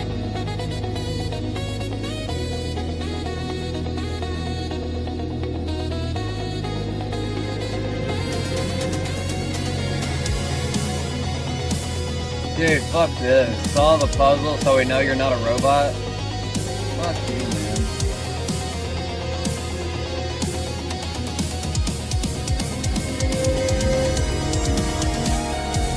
I can't even say that fucking thing. I don't even know what the fuck that is.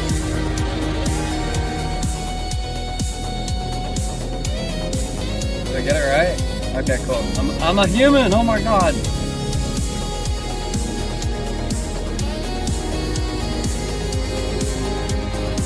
Bro. Codes and shit. I gotta log in.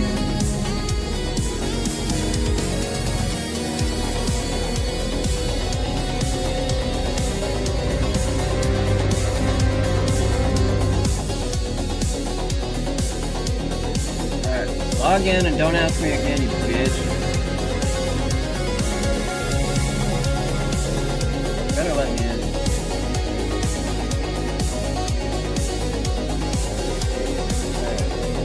through it. Yeah. Oh yeah.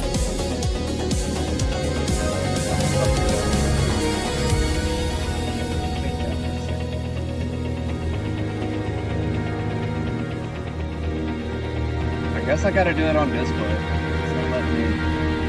It's not showing up on game capture. Alright, whatever.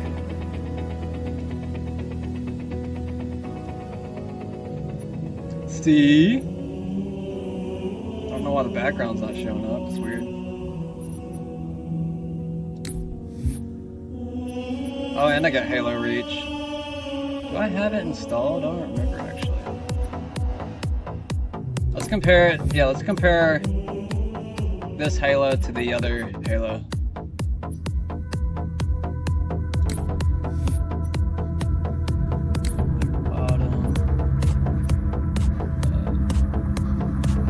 Oh, and it has remastered music, so that's cool. It's got skulls, heroic. I mean, like, you can, like, still customize every fucking thing. Honestly, this is 10 times more worth it still than the fucking remake. And it's got fucking multiplayer. Keep saying it. Keep rubbing it in their faces. I wasted $70 fucking on this stupid game. I'm sorry for cussing, but I'm not a fan of cussing. So that'll be another one. We will have to see how that turns out, to be honest. Hopefully this is showing up on the screen.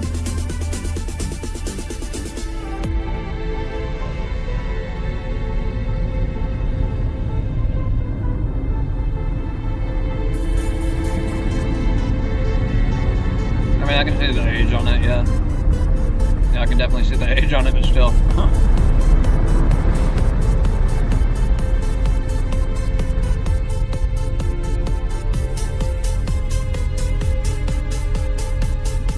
Cortana, all I need to know is, did we lose them? I think we both know the answer to that.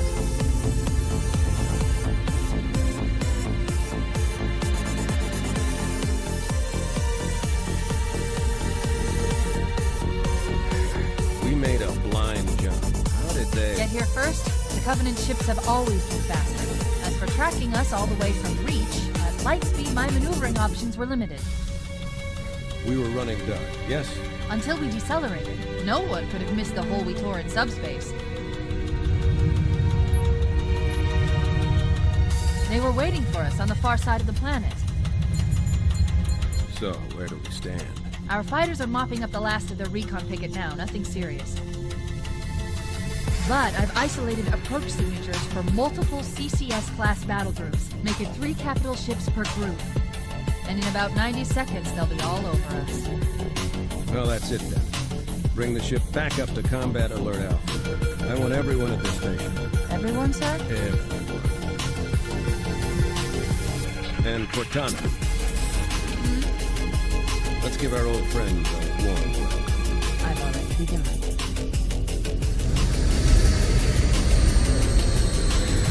Attention, all combat personnel. Please report to your action station.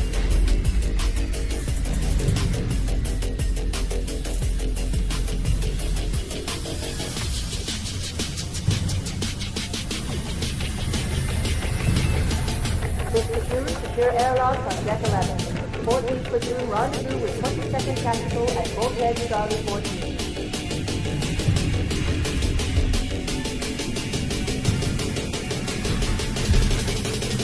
You heard the lady. Move like you got a purpose. This is not a drill. I repeat, this is not a drill. Man, here's where we show those split-chin, squid-head sons of bitches that they could not have picked a worse enemy than the human race. We are going to blow the hell out of those dumb bugs until we don't have anything left to shoot them with. And then we are going to strangle them with their own living guts. Am I right, Marine? Sir, yes, sir. Damn right I am. Now move it out. Double time. Attention all personnel. We are re-engaging the enemy. External and internal contacts imminent. All you greenhorns who wanted to see Covenant up close, this is gonna be your lucky day.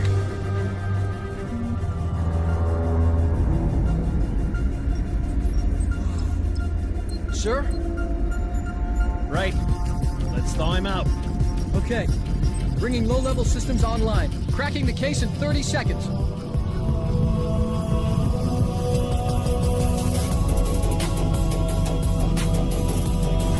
He's hot! Blowing the pins in 5.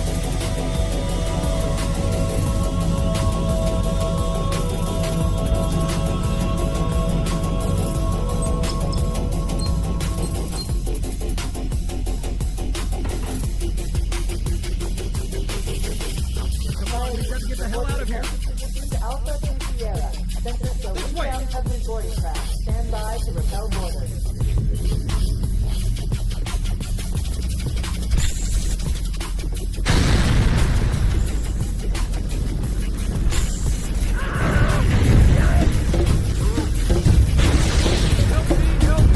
Oh, I gotta hold it down.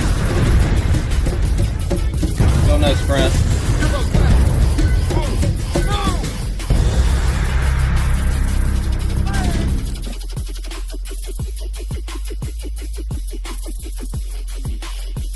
Trying to decide, do I want to keep the music on? I guess if I got my music on, I need to turn this one off.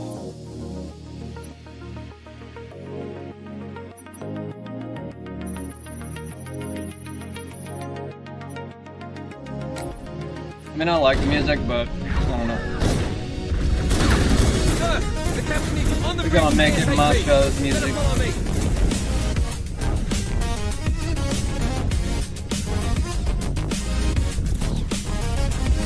Give me a gun, damn it! Oh yeah, I don't get one yet. Get out of the way!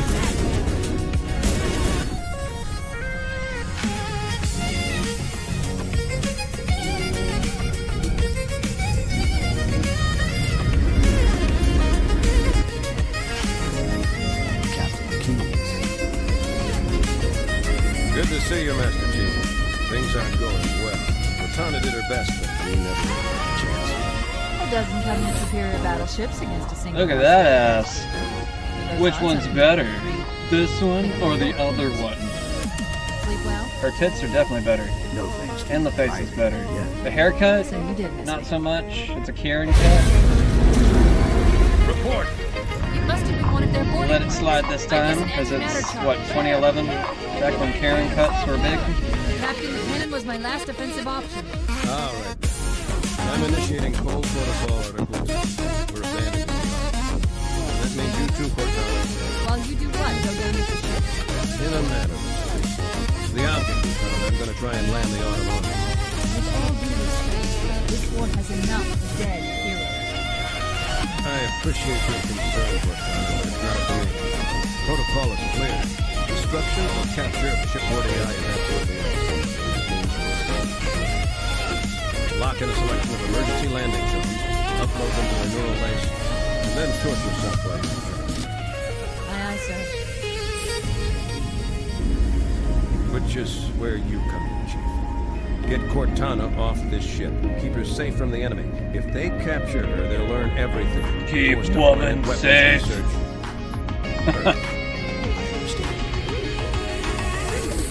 The Autumn will continue evasive maneuvers until you initiate a landing sequence. Not that you'll listen, but I suggest letting my subroutine. Oh, I want to smoke my pipe too. This is back when Excellent Captain work. Key smoked pipes. Hell yeah. Thank you. Are you ready?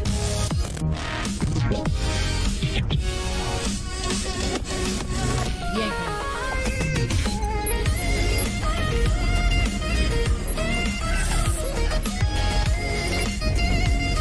Good luck.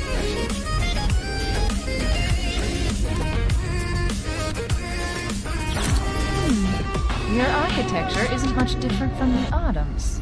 Don't get any funny ideas.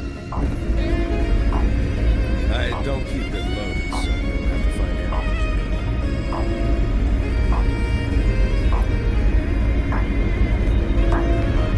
Hey, doesn't look great. Doesn't look awful.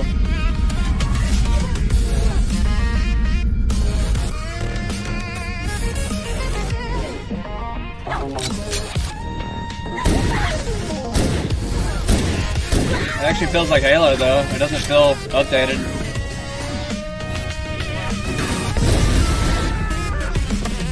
Those Marines will need help. Do what you do best.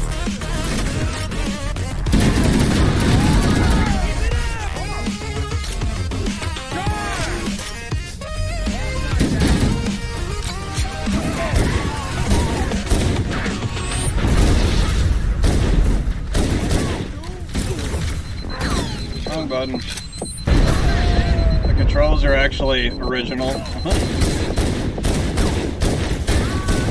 I'm used to the updated controls now.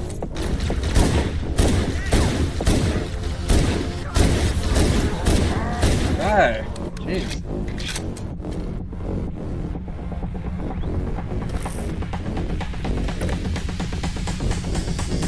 Had so many headshots. Okay. The same as I imagined. Oh, and we got a health bar now. I can change this actually.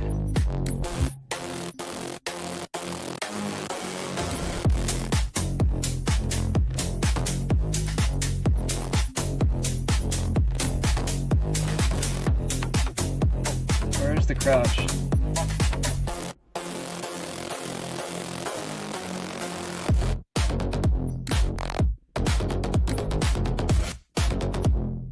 Where's the toggle crouch? Yeah, I don't want to hold it. Yeah, I want to toggle. There we go. Alright, anything else? That's about it. There we go. So whenever I like fucking move, it gets me out of crouch.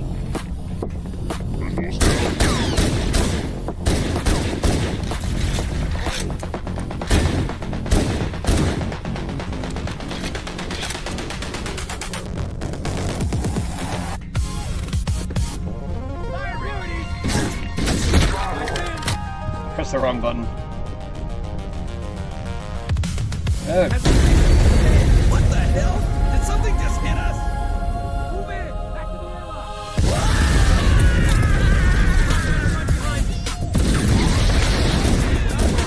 Hey, leave some for me!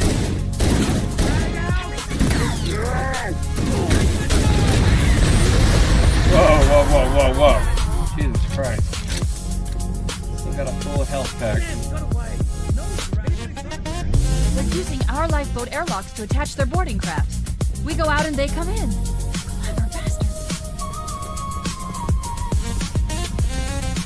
Clever bastards.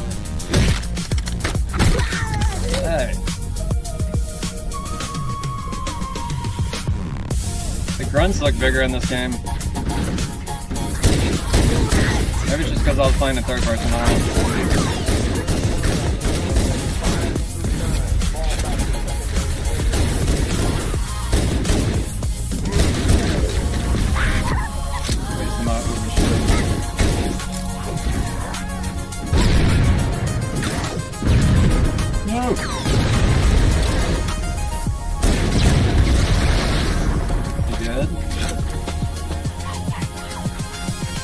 Oh yeah, this is the original right here.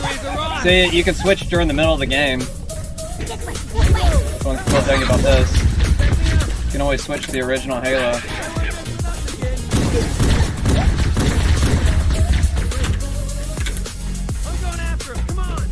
I don't know, man. This one actually looks worse than the original.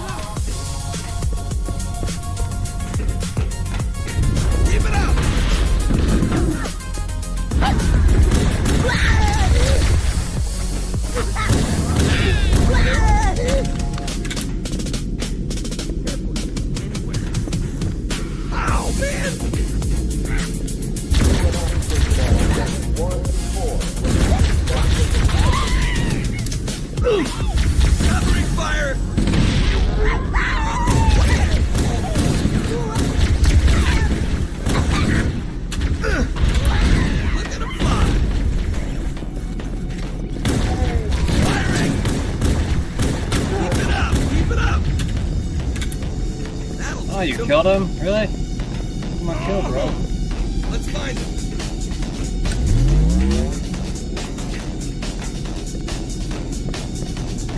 Where are they? Look at that.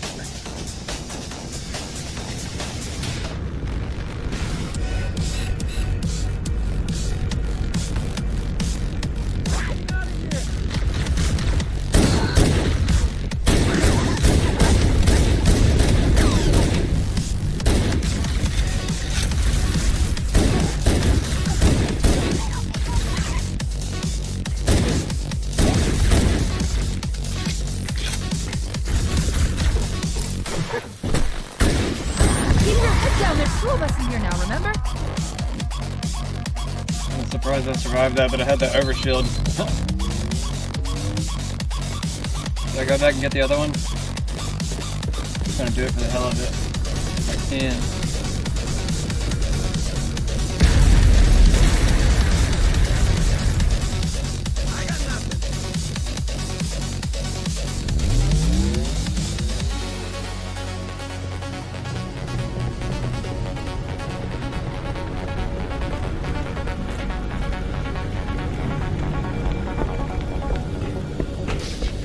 It's like really cool that you can just like switch back and forth. Crew and ops personnel on deck 9 through 12. Report dispatch mission now. Covenant, on the landing above us. Shit, I'm trying to aim. Some of my grenades back here.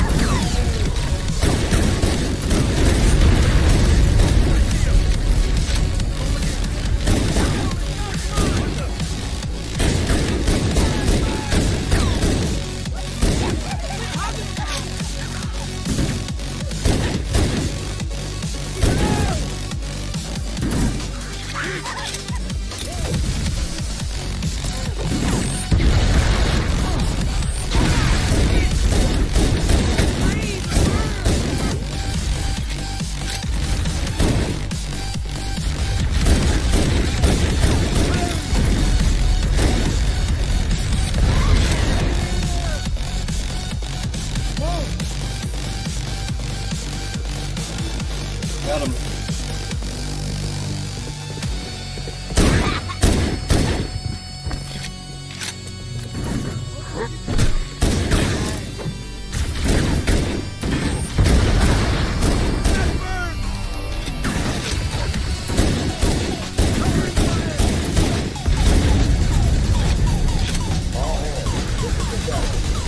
He was actually doing some good ducking and weaving there for a minute.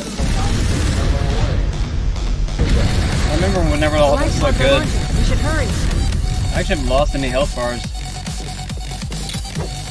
Damn it, I keep trying to aim that left trigger. Left trigger is the grenade button. Okay, I gotta change this one. Warning, No, my blast door nerves. closing. We have to use the ship's maintenance access ways. Follow the nav point. It will lead you to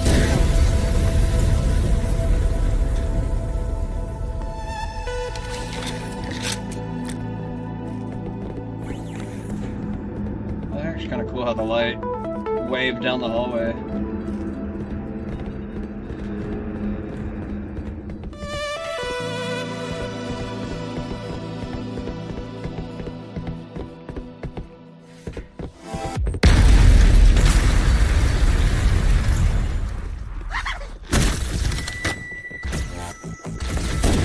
Keep pressing the B button.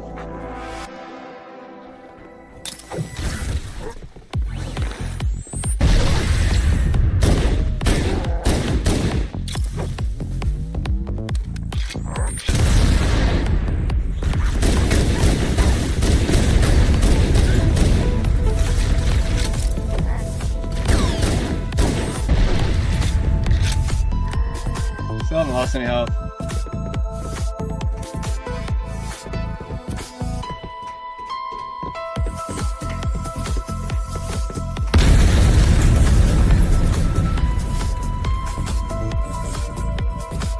I'm going the wrong way. I don't even remember now. Where am I?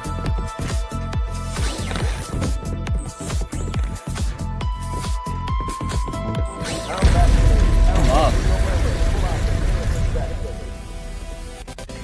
I'm going the wrong way. I feel like I'm going the wrong way. This way.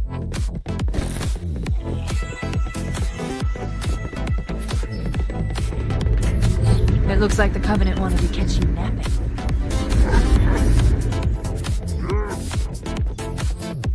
Can't believe we're on the second Halo remake. It's kind of crazy.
damage to the superstructure is extensive. I don't know how much more abuse the Autumn can take.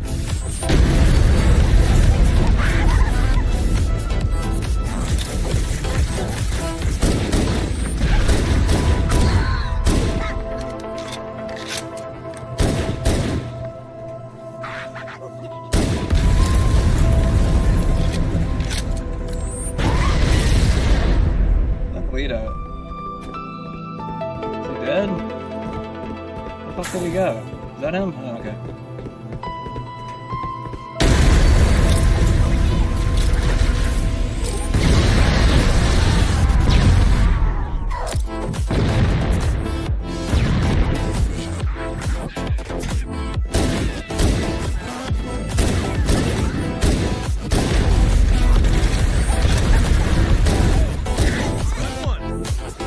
Lifeboat. Quickly, get aboard before it launches.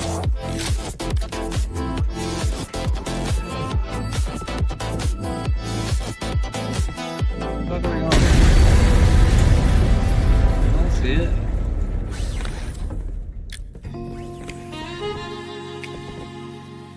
Hell not at all, man.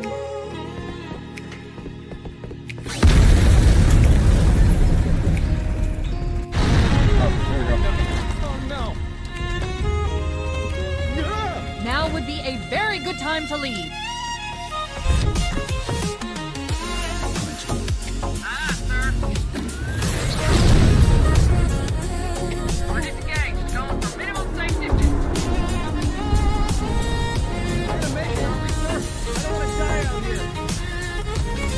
Look!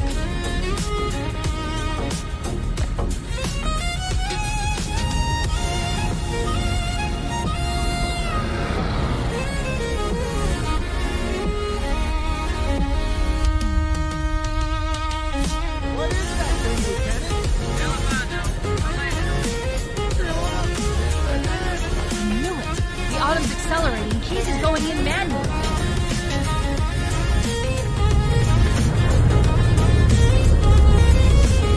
Hands up, everyone. This is it. We're entering the reset sphere in 5. Sure you wouldn't rather take a seat? We'll be fine. If I still had fingers, they'd be crossed.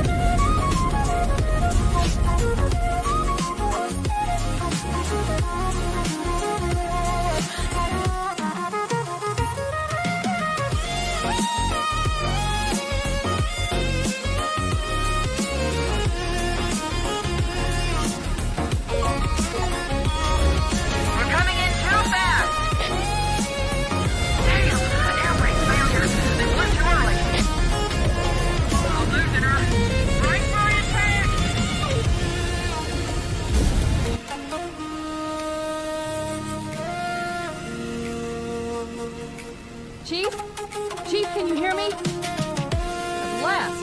Are you all right? Can you move?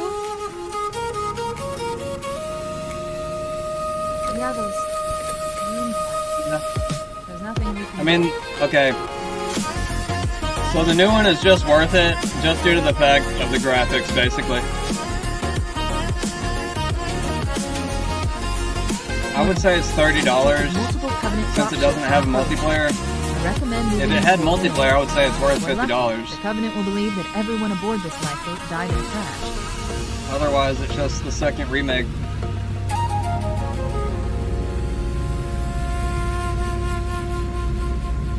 Alert! Covenant dropship I mean, inbound. I guess it was kind of needed though. After looking at this one again, I was kind of like not too impressed with this. What? Hold up. Let me see what I can...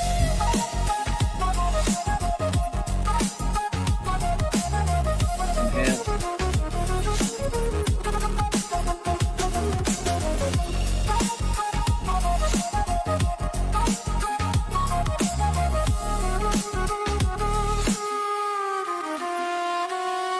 We can't go any higher?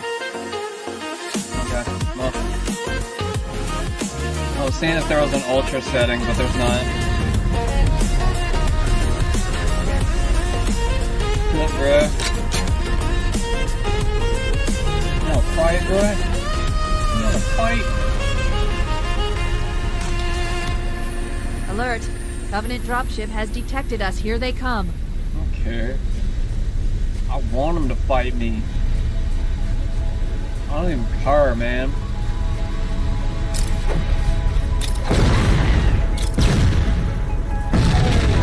Taking me like a bitch. Like, I didn't expect this. This is my first time out of the spaceship.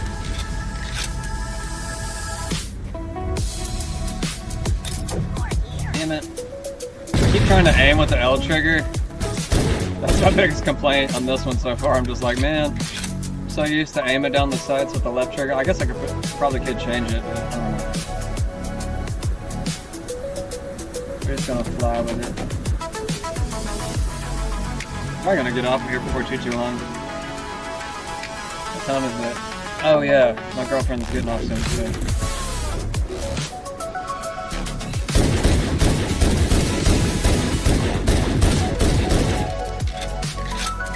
No, she actually already is off. Damn it. Yeah, she got off of me.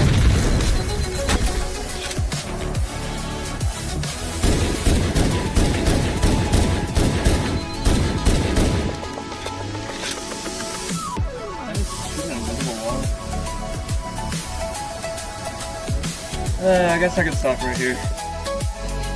Alright, well, I appreciate anybody that stopped by. If you liked tonight's video, go ahead and like and new to the channel, please follow. We'll be on next week, hopefully. If not, I don't know, my schedule might change actually. I don't know, we'll have to see. I'm tired, I'm going to sleep. Well, not going to sleep yet.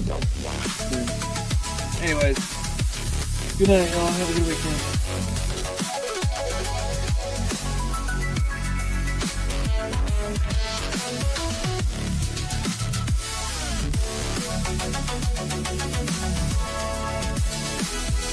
I just realized the game capture finally showed up on the other side, so we didn't have to show the display.